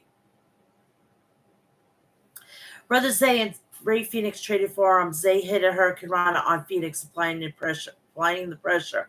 Ray Phoenix dodged a cutter. Cassidy shoved Ray Phoenix into Private Party's corner, and Quinn grabbed a tag. Ray Phoenix managed to tag out to his brother Penta El Zeno Miedo. Penta El Zeno Miedo booted Mark Quinn in the face and followed up with a thrust kick to Quinn's head. Things broke down as both teams traded tandem forearm offense with a fury. Mark Quinn and Penta El Zeno Miedo taunted one another, getting into each other's face. Penta blasted Mark Quinn with a chop and knocked Quinn to the mat. Brother Zay and Ray Phoenix tagged in respective teams and traded forearms, slugging it out. Zay connected with a silly string on Penta. Quinn followed on Ray Phoenix with a stomp neck breaker combo. Phoenix. And Zay followed up with a senton on Timoko for a near fall. The Lucha Brothers countered Gin and Juice attempt on Private Party. Ray Phoenix punted Brother Zay after walking the tightrope. Penta El Zeno Miedo followed up with a sling blade on Zay and Quen. Ray Phoenix climbed to the top turnbuckle, but Mark Quen shoved Penta into Ray Phoenix with a force to lose his balance. Private Party wasted no time serving up gin and juice on Ray Phoenix. Penta broke the pin attempt by jumping off Mark Quen's back and drilling Zay with a destroyer. Are you kidding me? Said Daddy Magic in amazement. The fans chanted, "This is awesome. This is awesome." The Lucha Brothers rallied back with a double thrust kick on Brother Zay. They isolated Mark Quinn and sandwiched his head with thrust kicks. That's a skull crush, said Tony Schiavone. Penta El Zeno held up Mark Quinn while Ray Phoenix jumped up for a double stomp fear factor on Quinn. Ray Phoenix flew out of the ring with a tope suicida onto Brother Zay, while Penta El Zeno Miedo scored the pin on Mark Quinn. Does that make them the number one contenders now? They've got a great case, said Daddy Magic. They sure do. So we're going to head to Collision and then Dynamite, and then I'm going to get you out of here.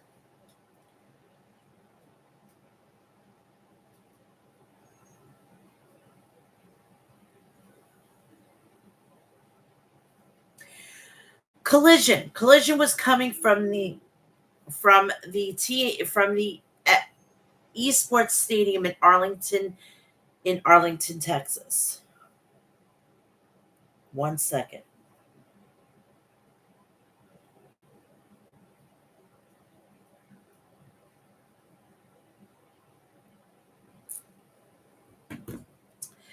So, kicking off the show is Darby Allin versus Beast Motros. It's official. Darby Allin is part of Team AEW for Blood and Guts match on Wednesday on Dynamite, said Tony Schiavone. The Beast swung Darby around the ring with a side headlock. Darby escaped, but Beast rammed Darby with shoulder tackle. Darby blasted the Beast with a shotgun dropkick followed by a tope suicida. That's some of the reckless abandonment that Darby has been known for, said Nigel. Darby attempted a jumping Hurricane Rana off the apron, but Beast caught him with and flung Darby into the steel ring steps. The Beast slammed Darby with a Samoan drop for a 2 count. The Beast charged at Darby, but Darby dodged him. Darby nailed the Beast with a coffin drop from the top rope to the Beast on the arena floor. The Beast cracked Darby with a headbutt, then wiped out Darby with a tornado through the middle and top rope. Sold out crowd chanted AEW, AEW, because the damn thing was small. That's why it was sold out.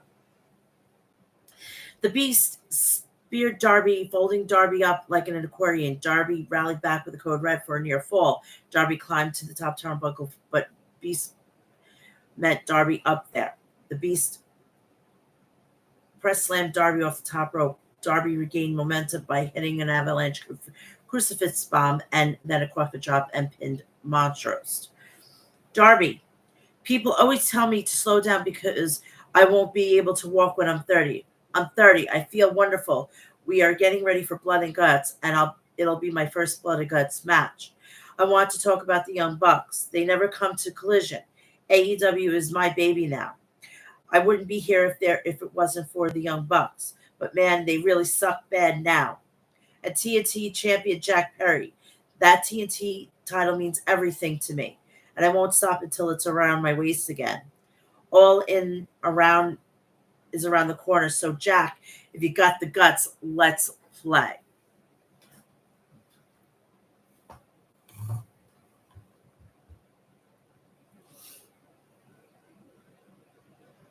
The Acclaim and Daddy Ass were backstage. Caster, yo, listen. The Elite next Wednesday, we're about to step on your tiny nuts. Daddy Ass, shut up. The match is about being the best and bringing it to the Elite. It's time to nut up or shut up. Bowens, let's do it. Sky Blue versus Hikaru Shida. Blue charged at Cheetah and booted Cheetah in the head. They traded forearm shots to the head. Cheetah got the upper hand and drop kicked Sky Blue. Cheetah connected with a crossbody press to the outside on Blue, knocking the wind out of Sky. Blue tweaked her ankle from the impact and collapsed. Cheetah was declared the winner due to ref stoppage. We'll keep you updated, said Nigel. Unfortunately, injuries happen, said added Tony Schiavone, and she's got a legitimate injury. The Murder Hawk, Lance Archer, was backstage, decimated several men with punches and kicks. Archer said it's time to remind everybody who he was. Chris Jericho had words for Minoru Suzuki ahead of their match on Dynamite this Wednesday. Jericho, hi guys. Hello, Minoru Suzuki. We've been waiting a long time for this match. For 4 years, I was wanting a match in the Tokyo Dome or on Dynamite. And now this dream match comes true this Wednesday. But for you, Suzuki, it will be a nightmare. Let's talk about Blood and Guts this Wednesday. This match will be far worse than that. If there's anyone that can match you blow for blow, it's the learning tree, Chris Jericho. I'll teach you. You should never have turned down my offer, and you should have interrupted TV time with Chris Jericho last Wednesday. Thanks, guys. Ray Phoenix versus Tony Nese. Nese hit a fury of kicks on Ray Phoenix. Nese worked on Ray Phoenix's knee. Ray Phoenix got to his feet and went to take the fight, but Nese slid out of the way. Woods and Daivari surrounded Ray Phoenix, allowing Nese to ambush Ray Phoenix. The premier athlete began to triple team Ray Phoenix outside the ring. Back in the ring, Nese powerbombed Ray Phoenix. Nese lowered his knee pad, looking for a running knee strike, but Ray Phoenix countered with a Hurricane Rana. Ray Phoenix followed up with a thrust kick off the ropes. Ray Phoenix took flight, jumping over the top and diving onto all three premier athletes. The fans chanted, "Let's go Phoenix, let's go Phoenix." Tony Nese connected with a 450 splash for a near fall on Ray Phoenix. Phoenix ran the ropes and punted Nese in the head. Phoenix rocked Nese with the top rope frog splash and pinned Nese.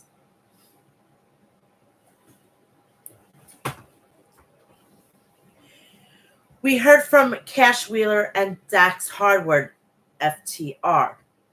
Cash, if you ask me, Dynamite Kid Tom Billington has a great future ahead of him, and we're not going to let Don Callis' family walk all over him. But I want to talk about FTR. The last 2 years, we've had the greatest run of our careers. But I want to get something off my chest. The last year have been going through some things. I've had a cloud over my head, and as you fans help me get past that, we've wrestled every match like it was our last match. It's not a secret. I have a temper, but it won't happen outside of this ring. But we have our sights set on the Young Bucks. I think it's time to go buck hunting. Dax, I've had a good time. It's been a good time to be FTR for the past few years, but now we're live and in present. Our win-loss record hasn't been that great. Back in April, I had a serious injury that I didn't think I was going to come back from, and we watched the Young Bucks leapfrog us and didn't sit well with us. We sat back and watched, hoping that the Young Bucks would take the division back to the top, and it didn't happen. So maybe right now, I'm making a big mistake. Starting next week, right here in Texas, FTR Road to the AEW World Tag Team Championship begins, and it ends. Next week, we will be live in the ring starting our quest, and it ends at All In. We will be your 3-time AEW World Tag Team Champions. Young Bucks, this whole thing is for you. Top guys out. And I'm glad that they're back. I'm glad that the tag team division is starting to somehow get back on its feet, because let me tell you something. I've been really pissed off about this whole situation. The Bucks don't need the fucking titles, for Christ's sakes. It's ridiculous.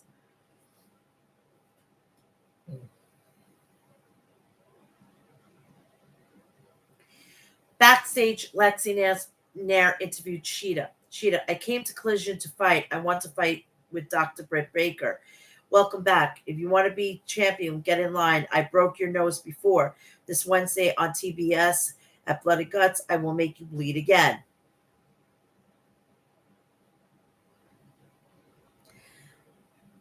Tomohiro Ishii versus Roderick Strong. They begin the match trading chops. Neither man backed down. During the chop fest, Ishii ran through a chop and knocked down Roddy with a shoulder block. Ishii followed up with a vertical suplex for a 2 count. Roddy grabbed Ishii and planted him hard on the ring apron. Ishii came back with a power slam. Ishii battered Strong in the corner. Ishii nailed Strong with a German release suplex. Ishii drilled with a standing avalanche suplex from the middle rope for a near fall. Ishii rammed Roddy with a headbutt. Roddy caught Ishii with an Olympic slam and then a gutbuster for a near fall. Ishii hit a left-handed lariat. The Ring of Honor World Tag Team Champions Matt Taven and Mike Bennett ran down to distract the referee while Roddy stunned Ishii with a low blow. Roderick Strong followed up with a jumping knee strike and pinned Ishii. Interesting. I would have thought that they would have kept Ishii Strong going against Jericho. After the match, Undisputed Kingdom triple team Ishii until the Ring of Honor World Champion Mark Briscoe ran to the ring. Kyle O'Reilly, the Undisputed Kingdom, retreated from the ring and headed to the backstage.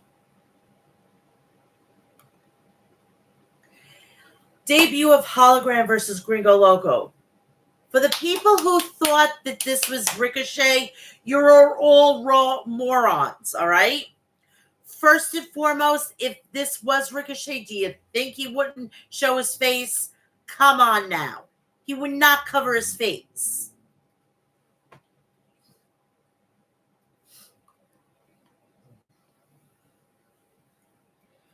Hologram hit a twisted Hurricane Rana. Hologram jumped over the top rope, wiped out Gringo Loco, and landed on his feet. Hologram dodged a tope rope tornillo from Gringo Loco. Hologram, smooth as silk, jumped off the top rope and nailed Gringo Loco with a Hurricane Rana to the floor. Hologram caught Gringo Loco with a heel kick. Hologram finished off Gringo Loco with a portal bomb, an airplane spin torture rack combo into a power bomb for the win. And that was it. That was completely it. Sorry, my allergies are kicking my ass today.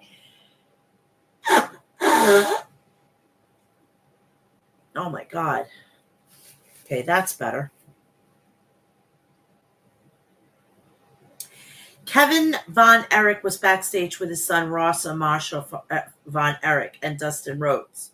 Kevin said wrestling has changed a bit over the years, and Dustin assured Ross and Marshall that he had their backs. The legacy and their history of professional wrestling reunite once more. The Von Erichs are still in talks. They haven't signed with the company yet. But if Dustin has his way, he'll still sign with AEW. In a way, I wouldn't. I wouldn't sign. I wouldn't sign at all. Let them do independent dates. Let them be their own boss. You know? Deonna Purrazzo versus Thunder Rosa. Thunder Rosa splashed Deonna with a senton. Thunder Rosa followed up with a crossbody, but Deonna kicked out at the count of 1. Deonna drilled Thunder Rosa with a draping DDT. Deonna suplexed Thunder Rosa into the lumberjills outside the ring. I hated lumberjack matches. They're ridiculous.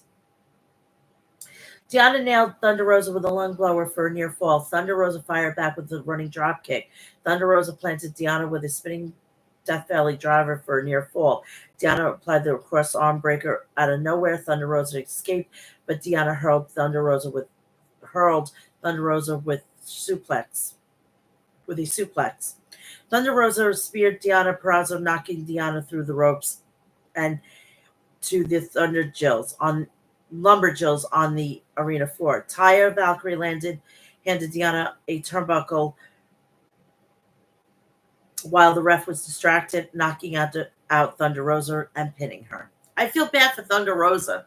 For Christ's sakes, Jesus Christ. Honestly, it's ridiculous.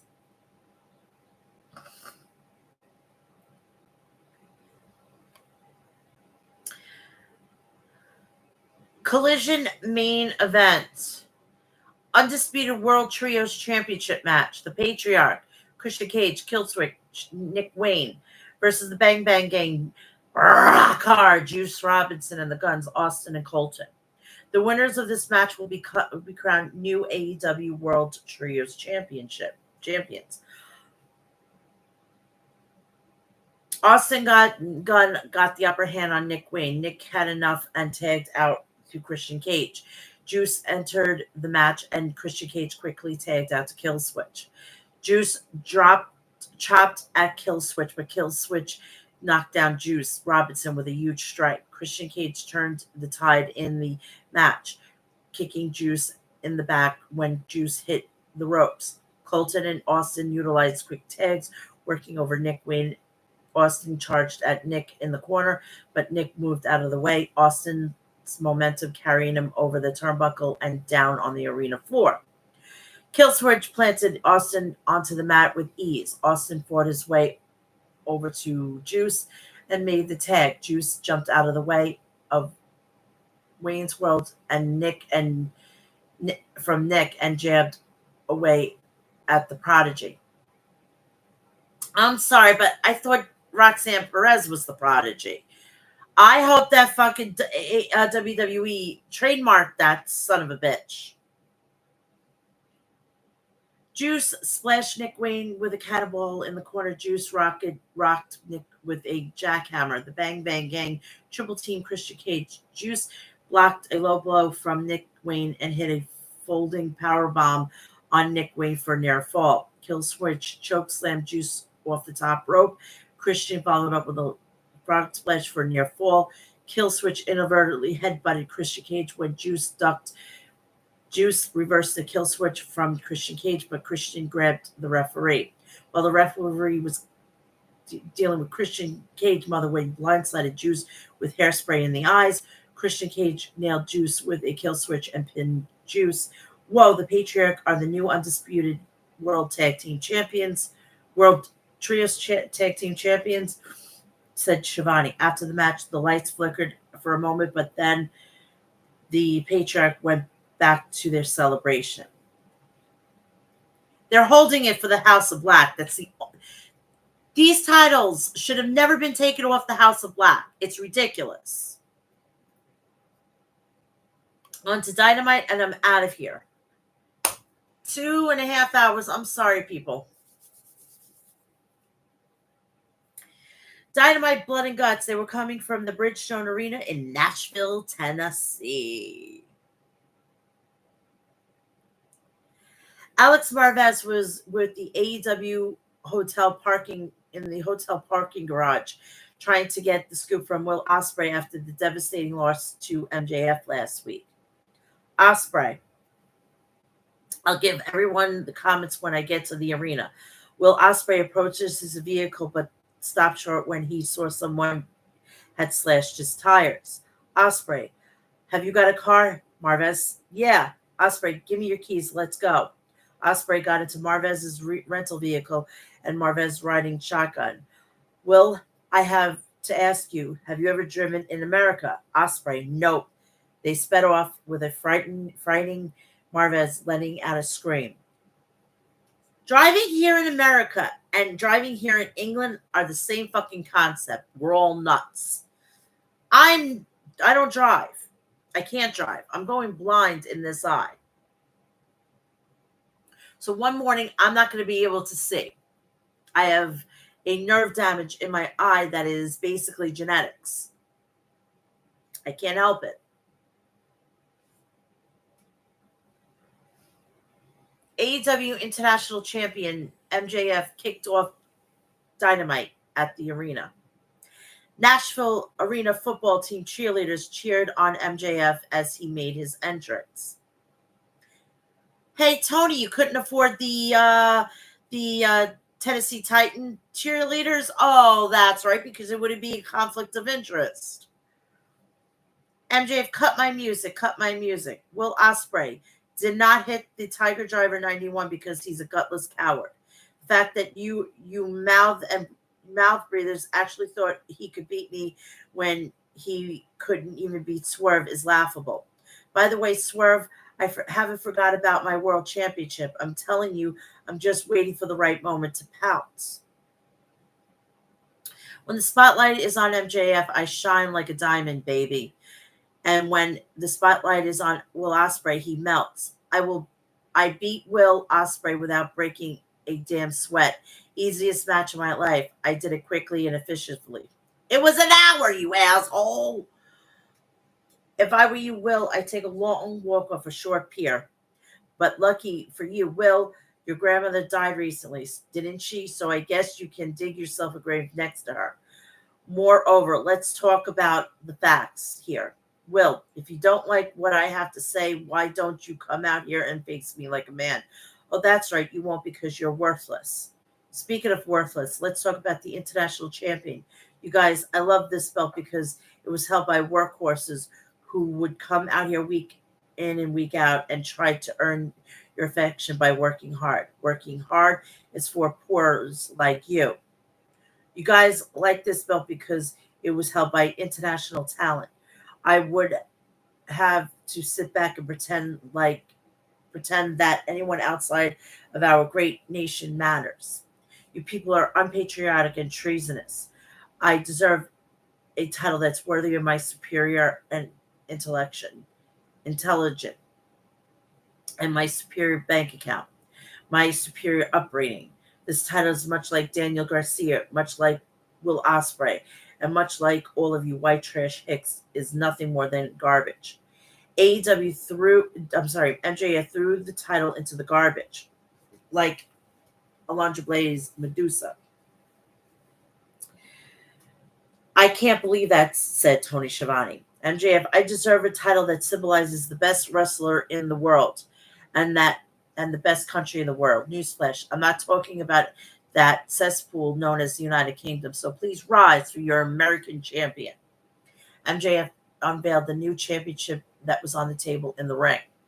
The international champion is now known as the American Championship, wondered Excalibur. When I talk about America, I'm not talking about you. I am talking about the real America. I'm talking about the most magical place in the world known as Plainview, Long Island. Long Island, my backyard. Actually, my front yard. I'm in the way my apartment is situated.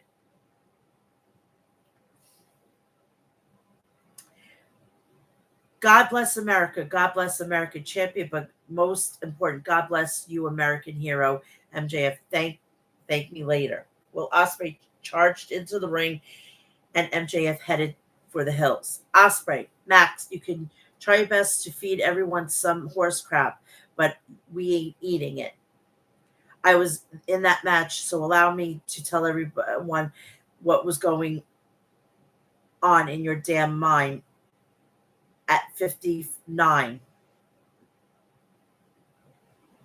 When you were out of breath, you knew that you couldn't beat me.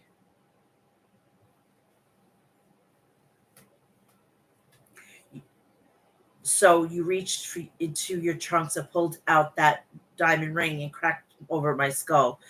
You could have, you would have cheated that, admit that a guy like me is on your level.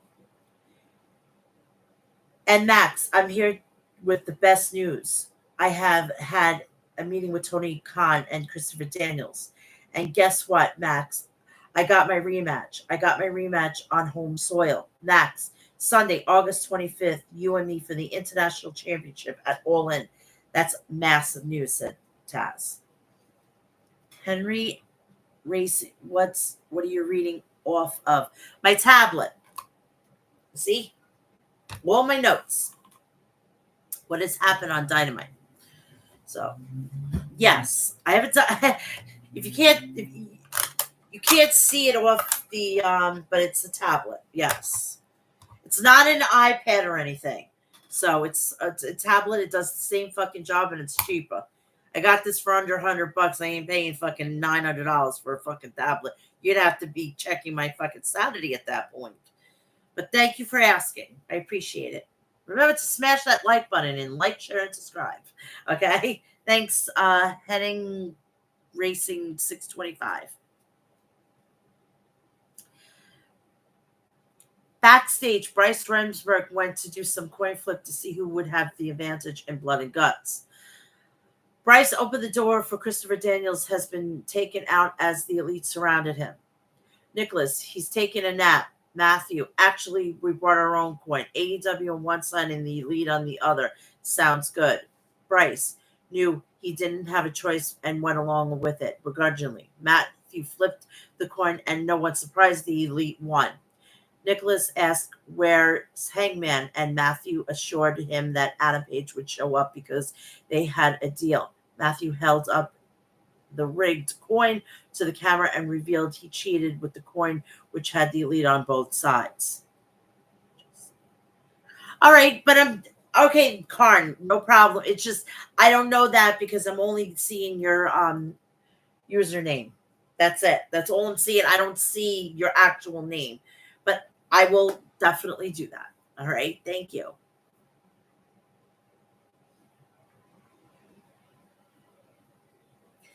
Oh, I forgot to mention, I'm on social media. Please go follow me on Facebook, Instagram, Threads, TikTok, Cameo, and X. So follow me all on there. I'm also on Snapchat and OnlyFans, Real Mel's Mat Chat. Also, I will be starting the first Tuesday in August at 10:15. I'm doing NXXXT. That means is on OnlyFans, I will be doing the NXT review completely topless. So it'll be live streamed on OnlyFans. It's only $5 a month to see these bodacious tatas. Darby Allin died in that coffin drop. His legs hit only. Oh my God, crazy. FTW Championship match. Chris Jericho versus Minoru Suzuki. Big Bill and Brian Keith were banned from ringside. Jericho chopped at Suzuki and Suzuki fired back, not backing down. Suzuki invited Jericho to chop him again and Suzuki laughed it off. Suzuki blasted Jericho's chest with left-handed chops. Jericho served up chops of his own as fans chanted chop forever, chop forever. The total chop fest it was a total chop fest for both men. Stood there and chopped one another. Jericho finally had enough and hit a lariat on Suzuki. Suzuki baited Jericho in and applied a flying forearm. Jericho was bleeding from the chest. Suzuki grabbed a steel chair and whacked Jericho across the back. Suzuki placed Jericho's hand in between the chair and smashed it with another chair.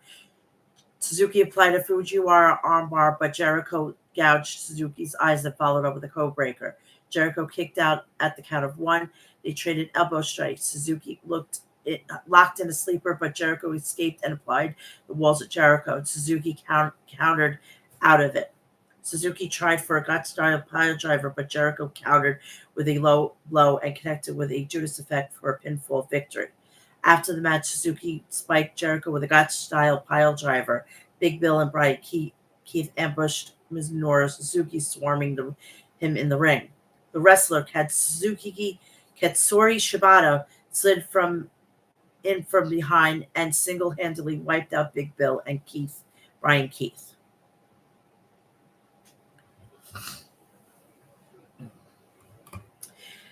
Renee Paquette was backstage to interview CML World Women's Champion Willow Nightingale.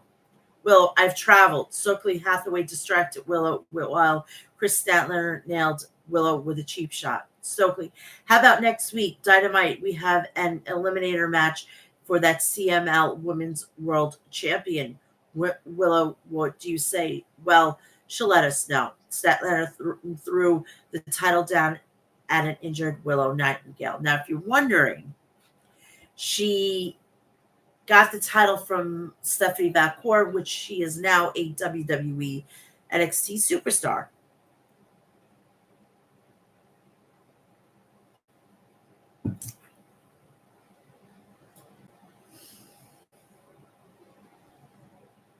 Earlier in the day, Renee Paquette interviewed the American Dragon, Brian Danielson.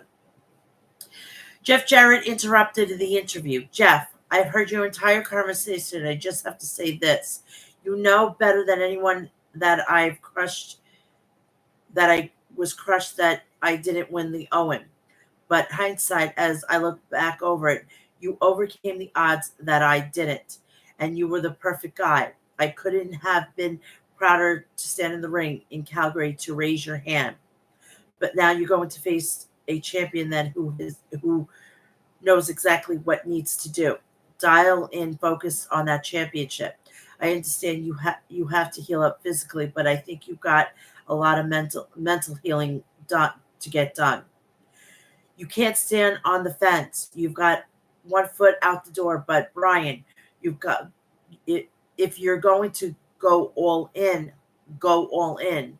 A lot of people believe you, and I'm at the very top of the list. I have a feeling that after all of this, I think there's going to be a feud between Jeff Jarrett and Brian Danielson. Hi, Alyssa. How are you? Oh, I'm doing great. How are you? I love you.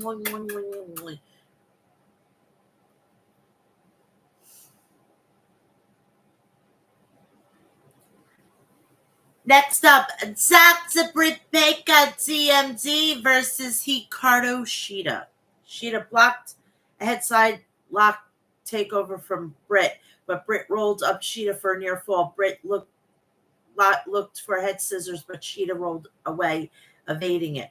Shida battered Baker with right hands. Shida followed up with a running knee strike. Baker rallied back with a neck breaker and a sling blade.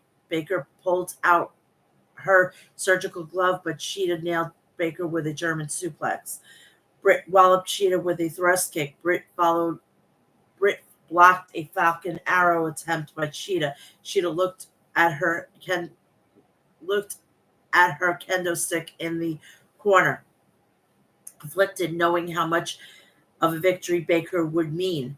Shida grabbed it.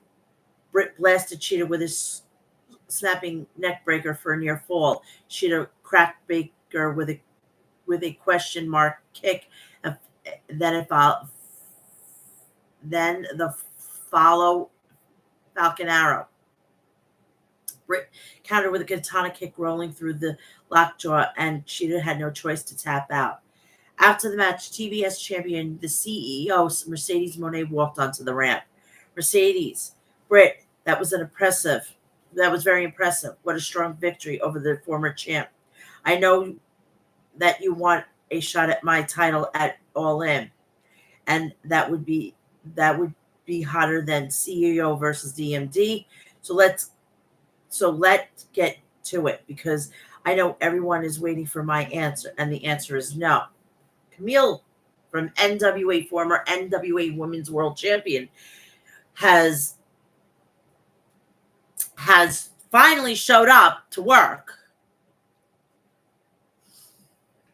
Booted an unsuspected Britt in the face. Mercedes laughed at the sight. Camille put Baker in the torture rack after the grueling match with Shida.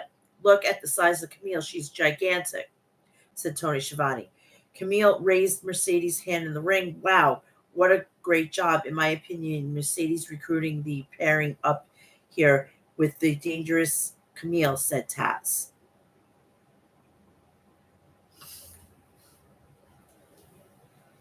AEW Undisputed Trios Champion, the Patriarch, were backstage. Christian Cage, Nashville, the right to see Christian Cage in person, so you'll be conducting my business backstage.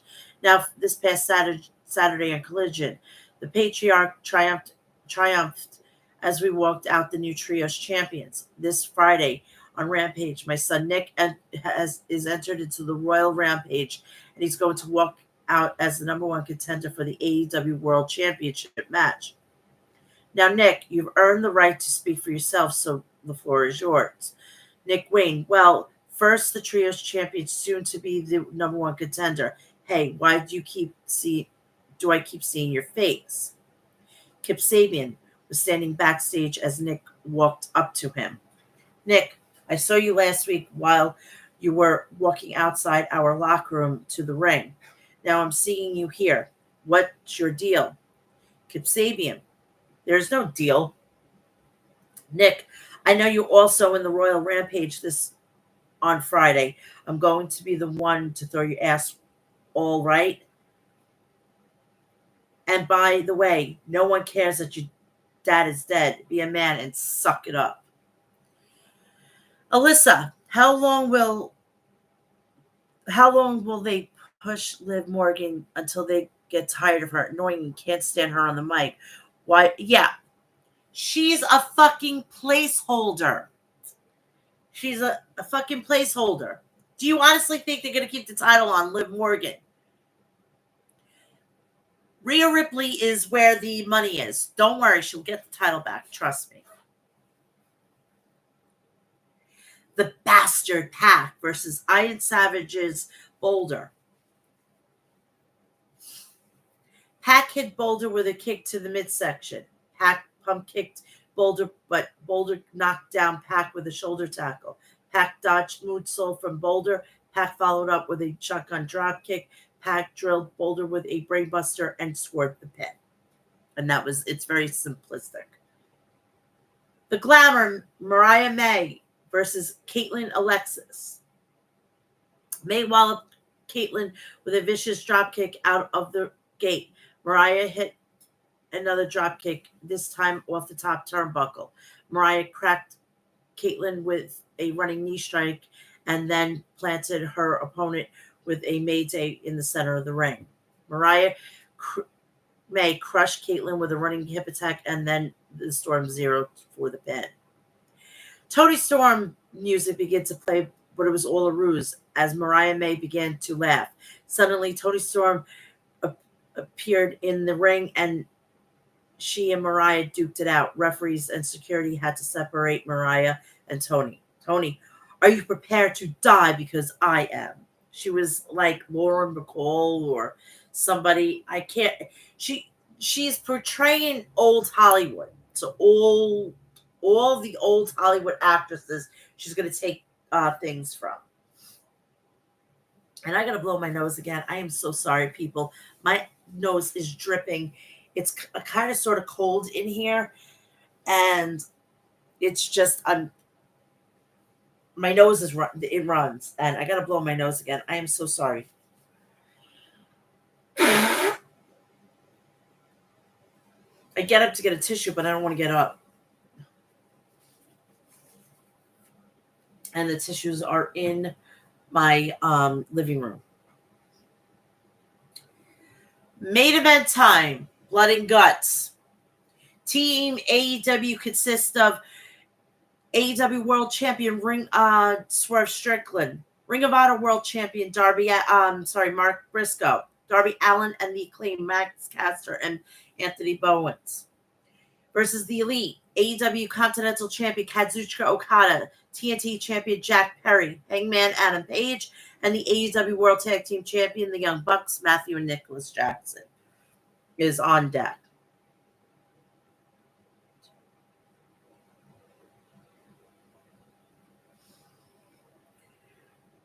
So the whole thing is 2 wrestlers start. Every 5 minutes, another wrestler joins the fray.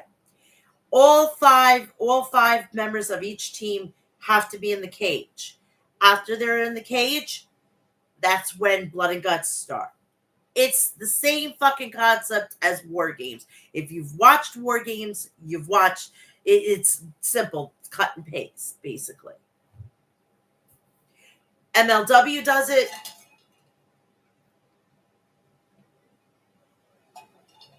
So it is what it is. The first 2 wrestlers fight for 5 minutes before a new competition competitor introduces. The advantage is decided with a pre-show coin flip. The match can only end via submission or surrender after all participants have entered. I just discussed that. Jack Perry and Darby Allin were the first two participants. Perry nailed Darby with a steel chair as Darby was making his entrance. Jack Perry powerbombed Darby against the cage. Jack Perry whipped Darby into the steel ring steps. They began to brawl throughout the fans on the arena floor. Darby drilled Jack Perry over the barricade with a lariat back towards the steel cage. They got into the ring, and Jack Perry smashed a garbage can on Darby's head. Jack Perry lawn darted Darby into the corner turnbuckles where a garbage can had been wedged. Darby spat at Jack Perry and wrapped the cord around Jack Perry's throat. The clock counted down, and Nicholas Jackson was the next participant as Team Elite had the advantage due to the coin flip. Darby countered with a double suplex attempt, but Nicholas nailed Darby with a super kick. Ring of Honor World Champion Mark Briscoe was the next entrant. Briscoe cleaned house on Jack Perry and Nicholas Jackson while the crowd erupted into chants, "Dem boys, dem boys." Matthew Jackson came down carrying a case. He threw the case to Nicholas, and Nick brained Briscoe with a case. Matthew spiked Darby with a DDT onto the case. The Elite triple teamed Darby. Anthony Bowens entered the fray and went right after Nicholas Jackson. Bowens rocked Matthew with a spiked and then spiked Perry with a famouser. Briscoe and Darby rallied back for Team AEW. Darby jumped off the top rope and landed on Matthew with a skateboard line with a thumbtacks. Bowens pulled out a pair of scissors and hit Perry with them, using Perry as a pincushion. He was stabbing him almost.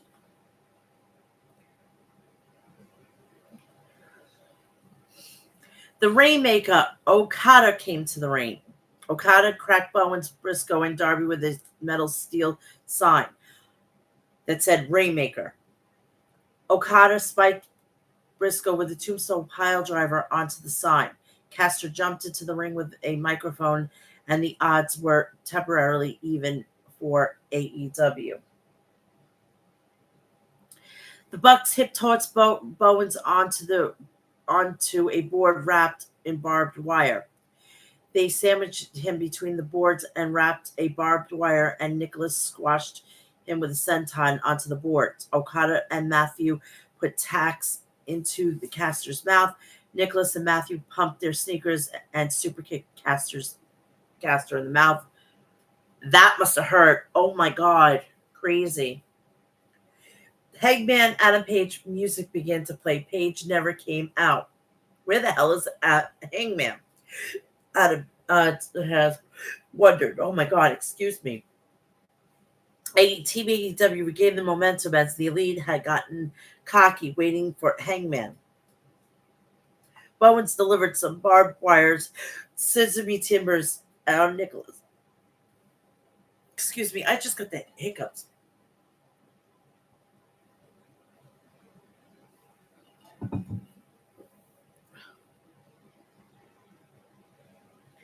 As Swerve was walking to the ring, Hangman Adam Page ambushed Swerve with a steel chair.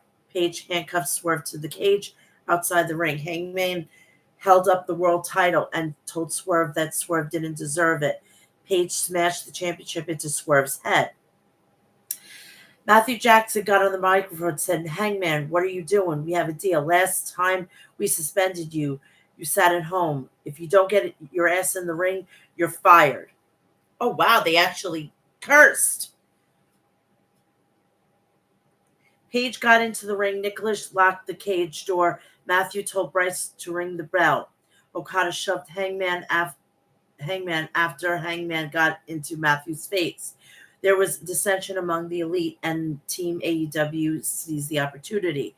Mark hammered down Matthew Jackson. Jeff Jarrett came to the ring with a guitar. Brandon Cutler, the stooge for for the EVPs ran down and confronted Jarrett. Daddy Ass walked down with and popped Cutler in the mouth with a right hand. Jeff Jarrett smashed the guitar over Cutler's head. Billy Gunn and Jeff Jarrett had the key for the handcuffs and worked to free Swerve from the cage. Strickland used a tool to cut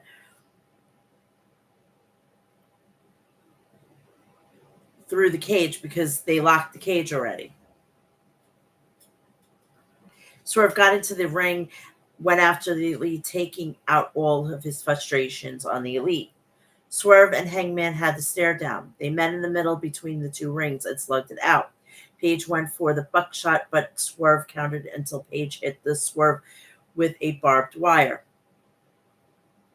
Swerve had a staple gun and tried to use it on Hangman, but Nicholas had hit Swerve with a low blow from behind. Matthew opened up the case and handed out staple guns to the Elite, and they took turns puncturing Swerve with staples. Swerve laughed it off and used the staple gun against the Elite. Hangman tried for a buckshot lariat, but Swerve dodged it, and Hangman inadvertently collided with Okada. Swerve grabbed Page and used the staple gun on Page. Swerve followed up with a house call kick. Blood of Guts is living up to its name, said Excalibur. The Young Bucks stacked 4 tables outside the ring. Nicholas scaled the cage, but Bowens climbed up after him. Nicholas drove Bowens' head into the side of the cage, and then Bowens lost his grip and fell off the cage, crashing down onto the tables below. Mark nailed Okada with the Dre Driller, then hit Matthew with a Dre Driller Dre Driller. Briscoe blasted Perry with a Dre Driller. Briscoe planted Nicholas with a Dre Driller. Briscoe pointed up to the heavens. Mark delivered a thunderous froggy bow to Matthew on the table. Darby scaled to the top of the cage and nailed Perry with a coffin drop on the roof of the cage. Castor opened up one of the cases that the Bucks had brought out. It had handcuffs in it. Jack Perry was handcuffed to the cage, and Mark battered him with kendo shots. "Say I quit," said Briscoe. Perry spat at Briscoe. "Do you quit?" asked Darby. Jack nodded. "No." "All right, let's get this party started," said Darby. Darby grabbed a gas can and poured it over Jack's head. "I'm going to light your ass on fire if you don't quit. I want a match for the TNT title at All In. Agree to it, or I'm going to light your ass on fire," warned Darby. Jack Perry defiant spat at Darby. Matthew yelled, Darby on the microphone, "This has gone too far. You want the match for the TNT title at All In? You've got it." Darby, "Hell no." Darby, "No, hell no. Say I quit, or I light his ass on fire." Matthew, "All right, damn it. We quit. Team AEW won the blood and guts," said a guest. I knew they were going to win. Come on. So they are going to be at Death Before Dishonor from the Esports Stadium in Arlington, Texas this Friday. Collision will be, and the Battle of the Belts, okay, on Saturday, so that'll be tomorrow. And they're going to be going to the Bon Seours Wellness Center in Greenville, South Carolina. So that'll be next week's Dynamite. And that is it. I am getting out of here for Friday. I want everybody to have a great Friday. I will be back here this coming Friday at 2 p.m. with episode 351. So please join me. I want you to please like, share, and subscribe. Turn on the bell for all notifications so when I go live, upload a video, or do a short, you will know about it. Please check out the rest of the content on the channel. Please go follow me on Facebook, Instagram, Threads, TikTok, X, Cameo, and TikTok. Please also follow me on Snapchat and OnlyFans, Real Mel's Mat Chat. First Tuesday of August, I will be doing NXXXT. I will be doing the review of NXT completely topless on my OnlyFans. It's $5 a month. Go check it out. Real Mel's Mat Chat. And if you want to donate to the podcast, please, my PayPal, go check it out. Donate, leave a message, and I will read it right here. Fuck the super chats, okay?